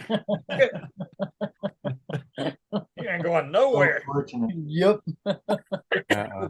All right. Well, before your battery dies, Mr. Nathan, thank you so much for being on the show. We definitely appreciate you. Yes. Thank you for having me. Guys. I really Thank you for appreciate your it. Yeah, service, great. Nathan. Great Yeah, story. I love hearing that. That was awesome. It was Yeah, it great was to a know you pleasure, guys, man. and I look forward to watching more of your guys' episodes. This is a great system you have. Oh, thanks. Well, you're welcome to come back anytime. Jump in the Zoom on Monday nights. You know where we're at. Absolutely. And Yeah. That'd be That's great. how I got the panel here. Everybody was a guest at one time. Oh, that's Yeah. amazing. wait, Yeah, no, and that's how I got the panel On your show. on my show. Yeah. Yeah, I'm like well, PR, Nathan. Hey, I'm- you know your yeah. name is Parmom now, right? it's a power. Look, Yeah, look you- at it. Yeah, look at your name. You put Paramom instead of Paramom. Oh no. Oh, that's funny. That's my quick typing. Thanks for Yeah. check spell. That's Come only on. been showing that the whole show. I did, wanted to wait. Oh, that's funny. That's funny. that's Come on. amazing. Yeah, There okay. you go. There you go. I fixed it for you. Sounds French. Palmom. Paramom US. There we go. There I am. Okay. I'll have to check it Only more me. often. Only me. All right, Nathan. Once again, thank you Thank so you much. again, We guys. appreciate you. You have a wonderful Thanks, evening. We're going Nathan. to do the spinny wheel of Winnie things here in just a moment. And once again, Nathan, you're more than welcome. Come back anytime on Yes. our live show on the panel. So Yes. Really appreciate it. Super. You guys super fly duper. safe, and most of all, stay warm when you're flying. Oh yeah. stay warm. Okay. We'll see you guys amazing. later. Nathan, thank Good you. buddy. night. Bye bye. Thanks. That was absolutely incredible. I'm very funny that his battery on his laptop is going out, and we're talking about batteries on the electric paramotor. Yeah. Obviously, Wow. hilarious. That was So- so awesome. Oh my so gosh. we are going to say hello to everybody. Linda is going to say hello to everybody in the super chat. Thank you guys Hello so to much everybody in the super chat. for listening to us. And we're going to give away something from Stay Bad with the last gift that Uh-oh. Daniello has left us. So all the other gifts have been sent out already. You should have already got them. If not, you'll be getting them very soon in the mail. And we will be giving away something else. We package them all up. So honestly, I don't know what's in all the packages. We package them all up. We put everybody's name and address, and we send them off. And I'm like, wait a minute. I think I was supposed to send hats to Angela and Tony, but I don't know if I did that one or not. So we'll find out here soon, right? All right, Will, Yes, whenever you yes. are, buddy. Yeah, give me a second. I'm having computer problems here again. Oh no, not computer problems. Yes, I am. Computer problems. Computer problems. We don't I like like- that. I know. Let me try. I've got one of three. It's not telling me what Windows what. Mm. Yeah. Is that it? I'm on something on a Winnie wheel. A Winnie wheel? Oh my god. The winning wheel. Oh, I see That's what's okay. going on here. Hold on a The second. spinny winnie wheel. Yeah, I won something on the spinny Winnie wheel of Winnie things the other Yeah, day. I that's was how like, you "Whoa." say it. You said it right, Scuba. Yeah. I think that we all need to do some Guinness Book World Records or something like that.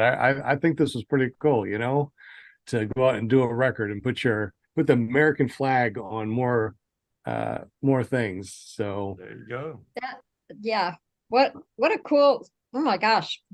The stories are they're just amazing. You get to sit there and listen to them all night. I mean, just yeah. well, Just if his amazing. battery didn't go dead, we would have been able to, I suppose. Yeah. Uh-oh. Will fly. Uh-oh. He did have computer problems, didn't he? He Boom. did. Yeah, he just fell right off. Well, he's like, nope, we're not spinning the wheel tonight. Yeah, Nope. we will. Gonna restart. Yeah, we will. So anyway, if you guys haven't seen it already, over at paramotorarkansas.com, we have changed up a lot of stuff. If you want to get free stuff that gets sent out every month, just make a free account over at paramotorarkansas.com. Just put your name and your mailing address on it, and then randomly we just send things out to people that are on the platform. So paramotorarkansas.com, check it out. We got a lot of really cool things. We got the blog that's actually up and running now. We got a lot of questions and answers on there too, like the questions and answers that most people have. If you have any questions that are not there, please text them to me or email me at ppggrandpa@gmail.com. Would love to add more Q&A on paramotorarkansas.com. Over at runtothesky.org. We got a new blog that we're going to be putting up a blog, and we are getting ready to get another vet going through the program over at runintothesky.org. If you know anybody that is a veteran that would like to learn to fly, tell them to run on over to runintothesky.org. And it said kick me off and won't let me back in. Oh no. Oh no. Will fly. Oh. No. What do you mean won't let you back in? I didn't turn this off for everybody. Let me double check real When's quick. Kevin Kevin's coming back the end of this month, right? I sure hope so. I think he'll be back this Friday or Saturday. I think. Awesome. Yeah, I want to see him get to fly again. Yeah, that's the thing. This sport is not like riding a bicycle. If you don't keep up with it, you'll lose your ability to, to be good, especially handling a wing. That's why kiting's so important to, kite even if you don't fly, just go out and kite your wing. It keeps your skills honed. Yeah, I think that I'm pretty good at kiting only because for the last 3 years we've had Run to the Sky, and it doesn't look like Will's going to be able to jump back in here, but we're going to check. We'll just keep on chatting for the next 5 minutes or so. Hopefully it will work. Will work. Will work. But yeah, because teaching people how to fly and how to kite, you got to be pretty good at what you're doing. Will Fly is connecting to audio. Oh, good. So we are going to be able to get him. Yay. Will Fly is back. Woo. I don't know what happened, man. It just disappeared and tried to get back on. Anyway, it's a Mac. All right. Yeah, okay. Hey, I like my Mac. Butch has a Mac. We love our Macs. Trying to judge me. All right, so I am ready for the spinny wheel if you want me to pull it up now. Sure. And then Linda gets to say hello to everybody. My favorite part of the show. She does. Love it. She does. Hope we didn't lose anybody when they said no spinning wheel, but it looks like we will have a spinning wheel. A spinning wheel. Yeah. I like that. The spinny wheel. The spinny wheel. Yep. Spinny wheel of Winnie. I tell you, every single time you try to do something, everything is just like perfect. Just like what he was talking about, with the world record and getting everything all set up, and then all of a sudden you go to do it, implement it, and all heck breaks loose. That's just the way it is. Walter said Will ran off with the will and the prizes. Yeah. And it's clear. Look at that. Wow. Yeah, it's because it's a Mac. Oh, that's what it is. Okay. I had to switch to my Mac. There you go. Hey, it looks like we only have 17 likes, but 30 people are listening to us live. What? So I already hit the like button. All right. Hit those Hit thumbs the up like if you're button, able to. That people. really Come super on. helps us. Welcome, Now- chatters. Can I run the names real quick? You can run the names, absolutely. Okay. Welcome, my chatters. I love y'all bunches. Thanks for joining us tonight. Really appreciate you. We got Kramer in the house, the Paramotor, John Wayne Cowboy, Bill H, my buddy, Angela Preslick, lovely, Deweese Milstead, my lovely, Tony Marzano, Mr. Vegas, Angela Preslick, my love, all my lovelies are in here tonight. We got Munchkin. Munchkin is the lovely of the loveliest.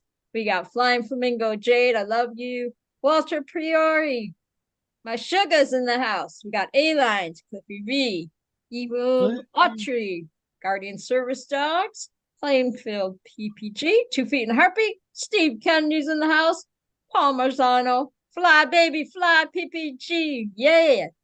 What's going on? We got Hunter Toon, Robert Harvey, and Cloud Chucker in the house tonight. We got Thank you one so more much. too. One more. Yeah. All right. Jet ski Willie. Jet ski Willy. Yeah. I hope I didn't miss Yes. anyone. That's Awesome. cool. Wing. Yankees in the house. That's Who what? Wiggy Wing. Danky. Wiggy Wing? Yeah. Jets Willy Okay. Willy. Jets If you, Willy Willy. if you guys are watching this online and you don't see your name, please at Will Fly real quick and let us know Yes. that you are here and want to be on the spinny wheel of winny things. Yes. This is from Daniello from Stay Bad Paramotor. He was on here He's the a best. couple weeks ago and gave us a bunch of stuff to give away. So thank you, Danielle, Yes. over at Stay Bad Paramotor. We definitely, Yes, Daniel. appreciate Thank you. if you guys have Wiggy stuff you'd like Wing. to give away on our show, James. please contact James. James Calhoun's in the house. I'm reading the names as you're typing it. Hit that thumbs up. Hit that thumbs up. That's right. And Get if you on it. guys have anything that you want us to give away on this show, hey, wait a minute, Fly, Babity, Fly? Hunter Tuned, you're in there, dude. Hey, you, Babity it looks like it Fly. says Fly, Babity, Fly, PPG. Yeah, that's how you say fly, baby, fly. Y'all not, Babity. Baby fly. Fly, Babity, Fly. y'all haven't seen Hunter Toon's He's videos? awesome. He's in there. He's in Love there. you, man. I know, Yankees. I'm I just love saying. you. Gotta put your He, Mac glasses on. He was like afraid of heights and stuff, and he just started paramotoring himself, and he was like doing these little baby hops into the sky, and now he's flying, and he just had a brand new baby boy. Congrats on Oh, that, right on, Hunter. man. Congrats, Congratulations. man. That's Oh, awesome. that's awesome. It's Yeah. pretty cool watching his progression in the sport. Fly, All right. baby, fly. Give him a shout out. That's your Yankees down in South Yep. Florida. He's a Fly, good baby, buddy. fly. Yeah. He's awesome. He's got a lot of energy, man. Yeah. He's got a Man, Always. we got to get Fly Baby Fly back on the show, I think. Yes, definitely. Yes. He Yes, is we awesome. do. We got to get you back on the show, dude. All You'll right. be hearing from me. So once again, everybody, real quick, if you guys have anything that you want us to give away on the show, please text me at 501-747-3558. You can rewind if you Yes. need that again. You can also Yes. get up with me at ppggrandpa@gmail.com. It's really hard to forget that one. ppggrandpa@gmail.com. Send us your A-lines. stuff to give Linda. away. There you go. Hunter right. Toon said I'm he'd love to excited. join. Good luck, 100 everybody. So I fixed the wheel last week. You know, it only went around like twice and stopped. So I've greased the heck out of it this I time. hope you greased it, man. I did. Echo All right. All right, I'm gonna add one Let's more name. see. No more names. Yeah. Echo Sound Man. All I right. think I'm gonna say Fly Baby Fly. I'm going to Yeah. say Echo Sandman because it seems like everybody that jumps in last seems to win the spinning wheel. All right, here we I go. want to see Cliffy V win. And once again, guys, thumbs up really Hey. helps our metrics. I'm gonna Yes. go with I'm gonna go with Paul Marzano. Okay. Good luck, everybody. Hunter Tuned, if you go to that, you see Linda up in the corner up there, it says Paramom USA. Go to that website. That'll take you to her Facebook and say, hey, I want to be on the show. Then she'll get you set up because he said he'd love to join the show. Oh, really? Some night. Okay. Yeah. Well, come on. Oh, I gotta make notes here. Yeah. Make note. Heck yeah. Okay. Oh yeah, and in the super chat, just type in paramomusa.com. That way he can just click the link. Yep. Actually- I'm all over Facebook. I'm Actually, have you checked your paramomusa.com to see what it does now? No. Oh, type in Really? paramomusa.com and check it out. It's something totally different. Insert a hunter. Hunter! Tune. Woo! I think it goes Whoa. to, it goes to Grinder now, Linda. Aha! You scared me there. I was like, okay, yeah. It actually goes to Grandpa's Hunter OnlyFans. won? Really? Yeah, Hunter. Yeah. Woo! Hey, so Hunter, get up with me. Text Yeah. me at 501-747-3558 and text me your mailing Yeah. address, and we will get that shipped out to you ASAP. If you don't, Right. then next week we're gonna spin the wheel, assuming you don't want it. So Winner, winner, chicken dinner. Yeah, That's right on. weird. We man. said his name so many times he won. That's Yeah. weird. did you did you Okay. check? Did you go to Oh. paramomusa.com yet? I went there. PARAMOMUSA.com, enter. And boom, look at that. Is that crazy or what? Hunter, it's some stuff from Stay Bad Paramotor that Sean has packaged up from runningtothesky.org. He's got it already packaged in a box that he's going to send out. It could be a hat, it could be a shirt, it could be stickers. I don't know. You And want Hunter something? said it looked like it's rigged. It's rigged for you. A hat and stickers. A hat and some stickers. Well, was it the hand stickers or was it the It's, shirt and wing and riser bags? Yeah, it could be the hat, a riser bag. I know it's a hat. It feels like it. It feels like a hat. Oh, let's see Yeah. it. Let's see it then. Let's see the box. Yeah, because Hunter definitely likes wearing hats. So you're doing good if you're sending him a hat. Okay. Oh yeah, so that's he's it. like, I can Looks like see a it. hat. Yeah, it feels like a hat. Hey, let's look at the front of the package real quick. What does that show? Look at that. Right into the sky. Woo! There you So- go, Hunter. That's cool. So remember, this podcast is now part of Run to the Sky nonprofit. Runtothesky.org is to help veterans to learn to fly. So if you know a veteran, a disabled veteran that wants to learn to fly, tell them to run over to runintothesky.org, fill out their information, and we will get back with you. We got how many people in the queue now, Butch? 12 to 14. I don't remember exactly. I think it's 12 or 14. So we're waiting for people to schedule their time. I know it's winter time and a lot of people don't want to come out and train during the winter time. But people do, sometimes we get some nice weather. It's been in the 70s and 80s this last week. Today it's raining a little bit, so weather dependent. It doesn't take very long, between a 7 to 14 day class, depending on what you want.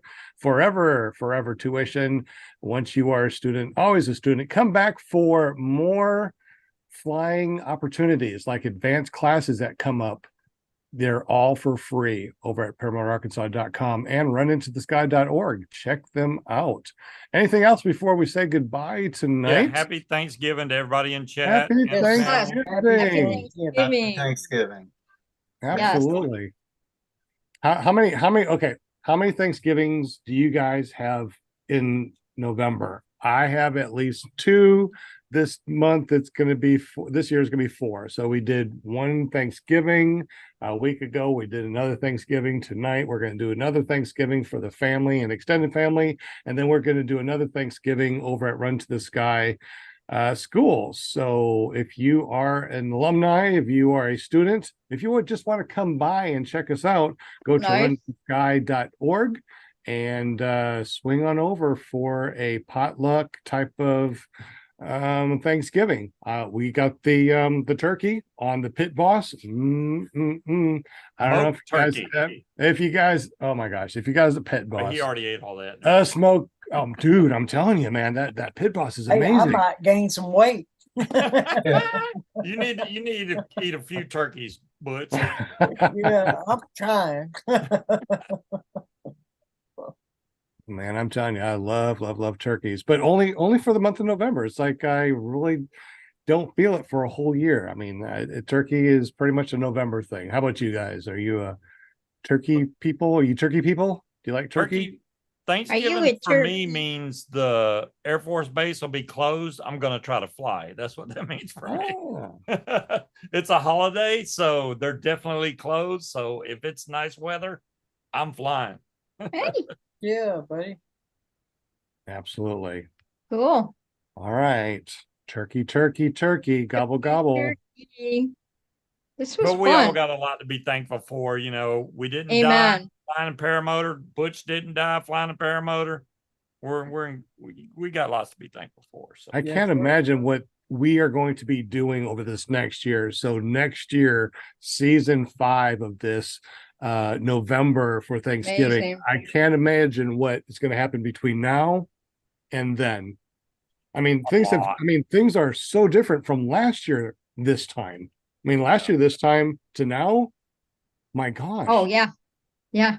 oh Life- yeah, you got Well- the eclipse flying coming up. You got to Yeah. travel to all these fly-ins. That y'all got to get ready for all this. Yep. I know I got to go on another tandem this year and Yes, you did. Heck yeah. it's been a big, I'm gonna go back because I keep a journal. So I write it every day, all the events, whatever happened that day. And it's fun. And so I can go back beginning of the year and just see, how everything's it's awesome. I mean, Are you going to come, Linda? Are you going to come to the lunar event? the what event? The lunar event we're having Sean's having down in Arkansas? Oh, that'd be nice if I had a way to get there. I'll just borrow a paramotor or something, just fly There you over go. Bring it on down. There you go. Yep. right at the landing zone. Yes. Depending on the jet stream, you could be here in a matter of moments. It's pushing down Yeah. from the north. You could just catch a current. You'd be right down there. Oh, I'm just excited about next year, about next May, and Northern Lights Paramotors LLC. They'll all be out there, and I'll be taking a third tandem and just looking forward to meeting new people, more people next year. And this whole year, look how with our show and everything, I've met so many awesome guests, and Yeah. it's amazing. The para family, our para family is huge. It's huge. And Fly it for I love Gage. you guys bunches. Don't forget for Fly it for Gage. Gage, March 21st through the 24th down. Yeah. We'll be there for sure, no matter what. It's going to be quick, awesome. too. Yes. That's going to be like the first one. Are you going to that, Steve? I'm going to try, man. I don't know if I'm going to bring if I fly down there, it'll make things easy, but I'm not bringing a paramotor on a plane.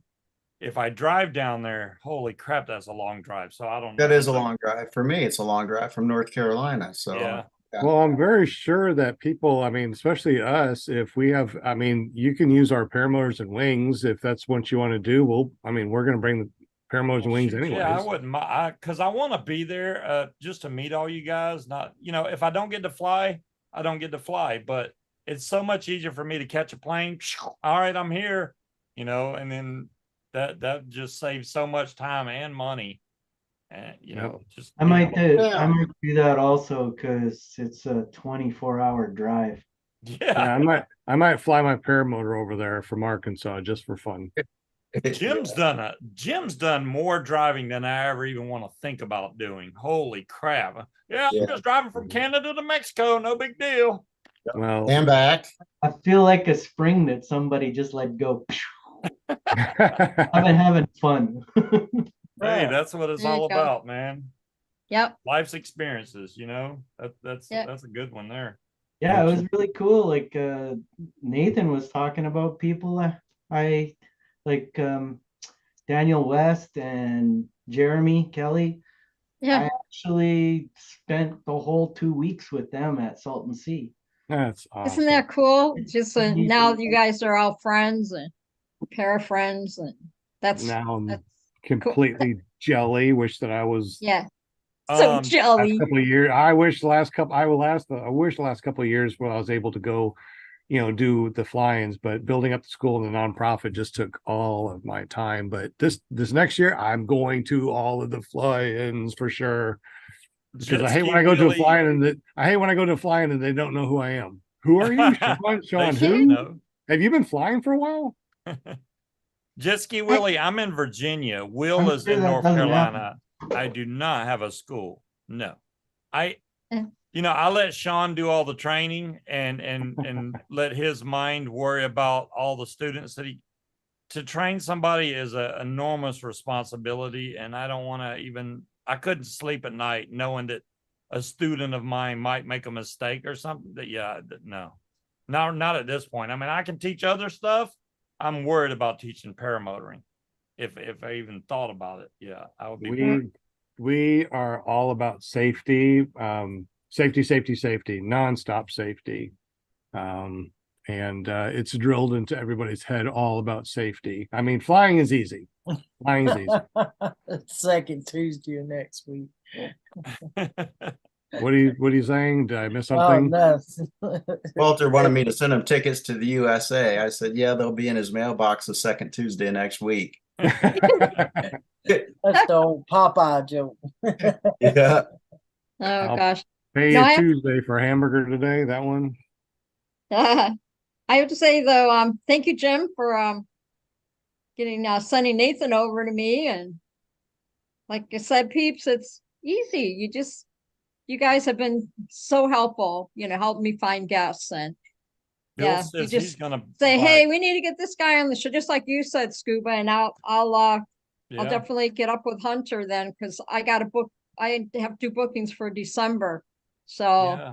Hunter will December be 25th is a Monday, so I don't think we're gonna have a show because that's Christmas Day. Probably not. And that would be our last show of the year, I think. So, right? I mean, is that our last show? Yeah, December 25th, or is there another Monday? And nope. No, that would be it. Last that would be it. It's Yeah. the first would be the next Monday.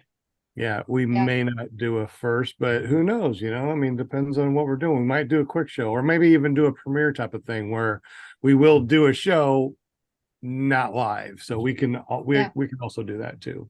We So could if do anybody one out live there, from the school, maybe. yeah, that's true. Oh yeah. So from the okay, so we found that there's a nonprofit that helps nonprofits get Wi-Fi unlimited for only $10 a month. Wow. Nice. Yeah, so that was Dang, amazing. Bill So, Lake I said like he was going to that. get a calendar. Don't forget that Jim has the PPG calendars, guys. Y'all go get your order in now before he runs out and has to Absolutely. print more. Yeah. Yeah, I don't mind printing more. I'll print more. absolutely. Yeah. There's links You'll down have below. other people print more. I've There's only links got down 2 below so far. for the Paramotor calendar. And if you order through those links, all 100% proceeds goes to the nonprofit Run to the Sky to help disabled veterans. If you sign up to be a student over at paramotorarkansas.com, you signing up and you paying your tuition for you actually gets a veteran a free a spot in the school. So anybody that wants to learn to fly and wants to help a disabled veteran at the same time, just sign up over at paramotorarkansas.com. You are helping a veteran learn to fly for free. So thank you very much. very Great. cool. So we've got next Monday we have Joe Haddell is going to be our guest, and Excellent. he's got a pretty cool. He already sent me his bio or whatever, and he's got a really cool bio. And I think that's what I just, this was back in July. I think I had asked him to come on the show, and he was busy, had things going on, but I still have his bio in here in my DM, and so it's cool. So I'm not going to give any secrets away, but I think it's going to be a really fun show. So I'm looking forward. He's really excited to be on the show. So he's from Indiana. So yeah. So then we start December over and we'll just talk about maybe we'll just have, how do they call, open mic, if sometime maybe the first of the month or whatever of December 4th, just have yeah. It's Gonna up be to the you guys. battle of the cold Open weather topic. flights. Open topic. Yes. I like the Will open against topics. scuba. So Wow. anyway, that's it. That's all I had. Just say. Awesome opossum. Yeah. Anything from you, Butchfly? What? All right, maybe not Butchfly. All right, how about Scuba Steve? No. I mean, I'm good. We already talked about the show I do on Fridays, 8 to 10 Eastern Standard Time. Just go to paramotordude.com. That takes you over to my YouTube channel. And I'm hoping to get to fly this Thanksgiving. If the weather is right, I'm in the air. Guaranteed I will be in the air. I may not even take the trike because I want to, I did get that one trike flight, but I want to do another foot launch from that park that's right behind the house and fly longer than 10 minutes. Last time it was so bumpy, I had to come back down. But how bumpy was it? Because I find some really bumpy stuff and I forget newbies and what bumpy feels like to you. So what is bumpy to you? Okay, that's a good question. Bumpy does to me, does wingtips go in and collapse on your bumpy or what? Well, on that bumpy where I landed at that fly-in, yes, that was an extreme. That one was total butt pucker right there. So, but this bumpy was just rocking me around a lot, and I was literally flying for the neighbors that wanted to see me fly, and there was no reason for me to stay up in that. But I got a pretty good tolerance now. I'm flown enough to where I can feel the bumps. If it's a little bit, it doesn't bother me at all. When it starts rocking me every 2 or 3 seconds, then I'm like, that's a little much, and I'll just land. I just don't want to push it. Okay, that's a interesting question. I'm going to ask Butch too. So Butch, as far as bumps, what is your tolerance and how much bumpy do you bump?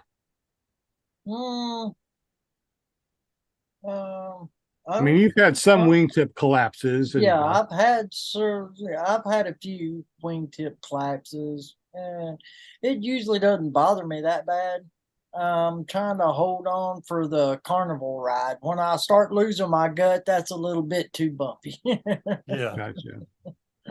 Yeah, that's the whole thing. When you start rocking back and forth and you can feel the wing dropping on one side and the other side, that's a little much. And it's like, I think I'll just land. Do you hold pressure? Do you hold pressure on the wing so it doesn't do so much bouncing? Yes, I keep pressure. I rarely let pressure off of my. I'll keep my hands up, but if I feel any bumps or anything, I make sure to put the slightest bit of pressure on the wing. I don't want it to collapse in on one side, so I keep a little bit of pressure on there. How do you keep your trims when there's bumps? My trims are usually all the way in when I take off. The only time I let my trims out, which is totally probably opposite of what most people think, I usually let my trims out to land because I need that speed so that I can flare. If I keep my trims in, I come in so slow that when I flare, it doesn't really do anything. So I let my trims out, which on my wing is literally 4 inches, maybe. Right. And that's enough for me to get just the speed I need to be able to flare because it's a Class A wing. So. Gotcha. How about you, Jim? How about you as far as bouncy and bumps and bump tolerances? Do you take wingtip collapses? I had a decent wing collapse the other day. It was my first non-self-induced, and it caught me off guard. But my wing, my Mac Para, if you get a wingtip collapse or you get any kind of collapse in it, you probably shouldn't be flying because the weather is really nasty. That thing is so solid. Yeah. I went for a flight and I was flying at 1 o'clock. And so basically 6 hours into the day I had been flying, and that wing was all over the place, up and down and left and right. And I didn't have a single collapse. And it just it did great. The moment I trimmed out, it was way better. And so when I had that big collapse, and it was from rotor going over a mountain at Oh, you were on the lee side of a mountain? yes, I was. And that happened at the Southern Utah Paramotor fly-in. And it was also the same time that I got drug across the runway. It was pretty nasty. So I know if I get a collapse, it's time to get down. Gotcha. How about you, Will? Flying, bump tolerance, wingtip collapses? Yeah, I mean, I've got a really high bump tolerance, and that's from making some stupid mistakes in the beginning of my flying, flying when I shouldn't, because I know what my wing and my gear can take, you know what I mean? Right. But for me, it's more about the enjoyment of flight. So if I'm at the point where I'm reaching my bump tolerance, why? Why even do it? As Right. far as the if I'm experiencing turbulence, I trim out, and I make my wing more rigid, and it penetrates the air a little bit better. So I'm actually shocked that Scuba Steve and Butch Fly are flying in winds that might produce a collapse. I don't think I flew in anything like that for my first 150 hours. Well, it's not the wind though, right? It's the gust, right? So I mean, we've had some that were just very, very under 6 miles an hour up to like 2,000 feet, but it just threw you up and down, left and right like a washing machine sometimes.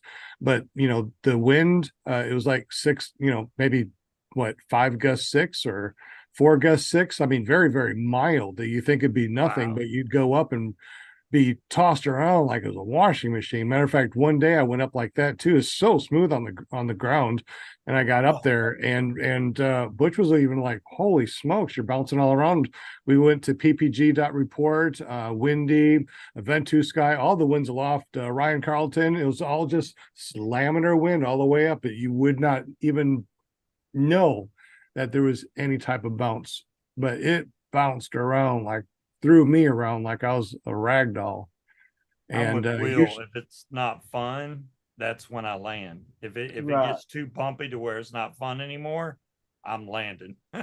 Well, you saw that when we were over at the Veterans Museum, and we went up for I went up for a flight to fly around, and because we're gonna be throwing candy and parachute guys off the paramotor, for kids, right? So we went up there, and it was only a 12-minute flight, and I was just tossed around like a rag doll on that flight too. And I mean, that's one that I don't think Butch would have enjoyed at all, but I bounced around a lot. Matter of fact, on my landing, I must have dropped 20, 30 feet for that landing, because there's so much up and straight down. Thank God I had a good full flare. power. Yeah, full power, went straight down about 30 feet, but landed pretty easy. Some of the worst launches for me are the light but switchy winds. Those things they just drive you nuts, man. I mean, the way it's like little wind, right? But if it's switchy, similar. I mean, Moonshiners is similar to that, but the wind's a little heavier. It's not, light switchy, but they can really fool you, the light switchy wind. Are you still on the Colorado too? I am on the original Colorado. Sorry, the Colorado. Yeah, the original Colorado, it was apparently really quite difficult to deal with that. Yeah, a little more of a challenge to launch than the Charger and the Samurai. Yeah, but I still love the wing. They fixed it though. Apparently, it's much better now. story of my life, man. You buy one and the next model, oh, they fixed that problem. Yeah, okay. That's anything. I mean, that's your car. That's anything. Yeah, That's your yeah. iPhone. I mean, that's everything. Every model next is much better. Yeah. Oh well. The That's how we Charger go. is exceptionally heavy. Like it takes a while for it to come up, and especially if the air is thick, you can see a major difference. But when it gets up there, if you start running, it goes straight. Like whichever the strong, like it just goes. It doesn't matter if it's a 90-degree wind, it doesn't matter. You can just go and it goes. It's awesome. That's You're talking about that's the one Colorado of the two. second. So one of the two. That's the Charger. Oh, the Charger 2, though. No, I have a Charger. Okay. The Your Charger 2 is a little bit lighter because it has a lighter fabric on the underside. So it might come up faster.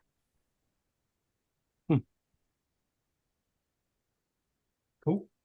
I love the wing because whenever people are having difficulty getting up, it's except for if it's extremely light and almost a reversing wind, that is very difficult. But otherwise, I can pretty much take off anywhere, anytime with that thing so far. I tell you, another good wing is the APCO F3. That is amazing. In almost, I mean, very little wind, you can do a reverse, and it penetrates just incredibly through almost any wind, even in crazy wind that I went up in. It has no problem going through, unless it's washing machine type of wind. Then it's like it'll bounce you all around. Well, any wing would. That hybrid's pretty cool too. I like that APCO hybrid. That hybrid is awesome, isn't it? That thing's light, man. Oh It's my really gosh. light. A 28 meter, about the size of a basketball when you roll it up. Wow. Yeah. And I was flying. Yeah, it was it's super light. Actually, that's what I flew over at the Veterans Museum. It wasn't the F3, it was the hybrid. Yeah, Is it okay. single skin? It's a hybrid skin. So the first part to the center is double skin, and then the center to the trailing edge is single skin. Huh. Interesting. So, Well, that kind of makes sense because I mean that's where your weight is on the front. You know, most of your that makes perfect sense. yeah. The flare is not much because you got single skin on the back for your flare. So you got to, if you know how to take a ramp and you know how to, flare, it's all right. For a beginner, I probably wouldn't use that as a beginner wing just because the flare authority is kind of crap unless you know what you're doing. I mean, I guess a lot of it is it's the skill set of a pilot. With a good pilot, you can pretty much fly any motor, any wing, if you've been flying for a while in different wind and different environments, I would assume. So anyway.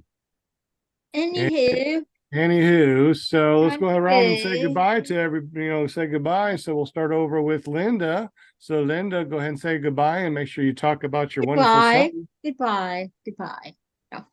No, this was fun. Thank you so much, everybody. I mean, I couldn't do the show without y'all. You know what I'm saying? Takes a village, and every Monday is so much fun. And every time I get a new guest on the show, it's a new para friend. And it's pretty awesome. So if you want to be a guest on my show, go to paramomusa.com and it'll take you right to my Facebook page and just say, hey, I want to be on your show. It looks like a lot of fun. So Actually, it doesn't go to your Facebook page anymore. oh, how do I look that up? Go to paramomusa.com and check I it know, out. but where do I type that in at? On my Facebook search or on my email search? On a web browser. On a web browser. So you need to be able to tell everybody how to do this, right? So on any I'm web terrible. browser, right? Any web browser where you would normally type in a .com, like google.com or yahoo.com. Oh, I got you. Okay. You type in paramomusa.com. and that will forward Okay. you to your very own page with your very own bio and your very own links. Oops. It's really cool. It's brand Oh. new. Okay. All right. I'll look that up after. Okay.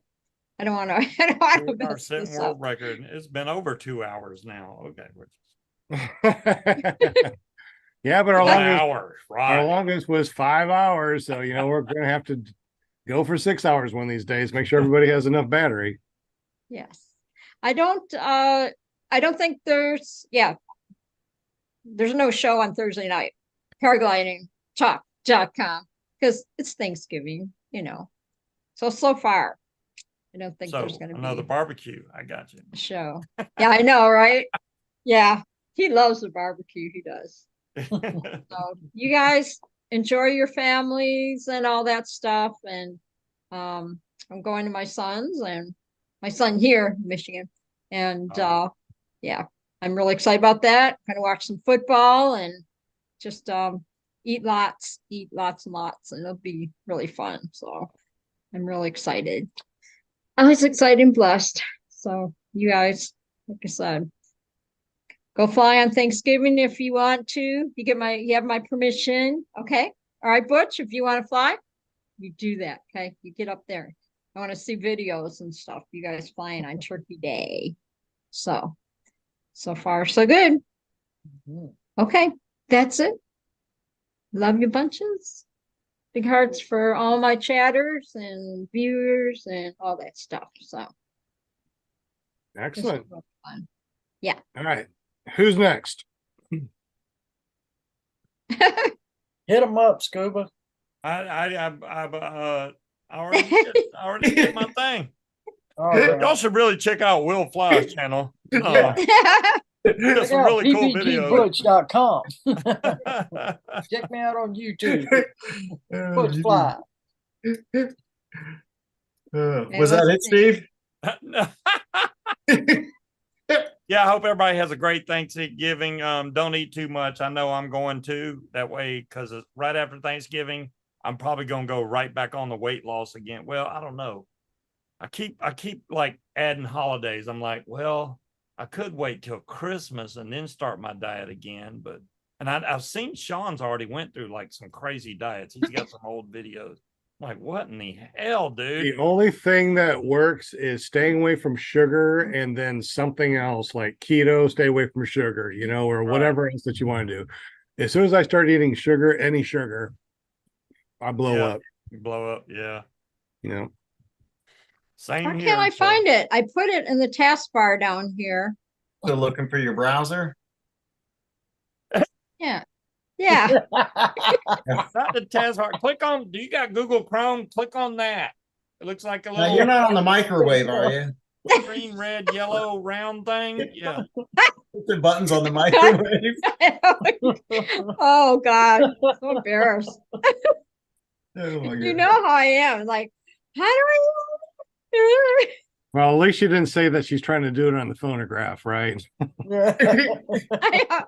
I'm trying to do this in front of the whole nation here right now.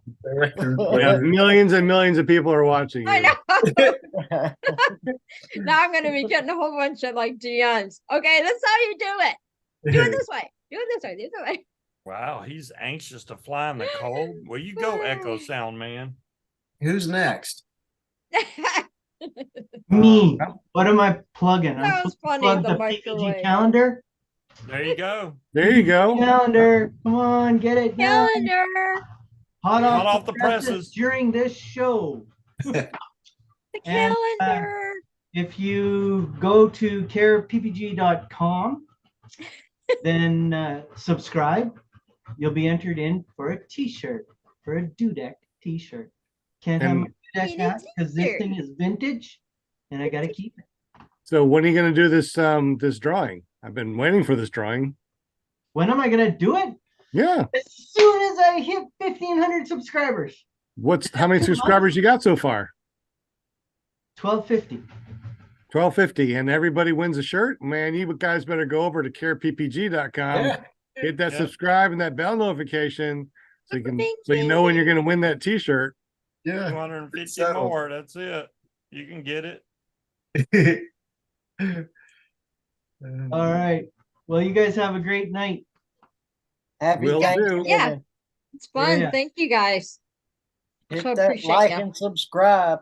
Definitely. Don't forget willflyppg.com, Scuba Steve over at paramotordude.com, Butch Fly over at ppgbutch.com, me, Sean Symons over at seansimons.com or ppggrappa.com, Linda over at paramomusa.com. There's our .coms. And of course, don't forget, Yes. runtothesky.org.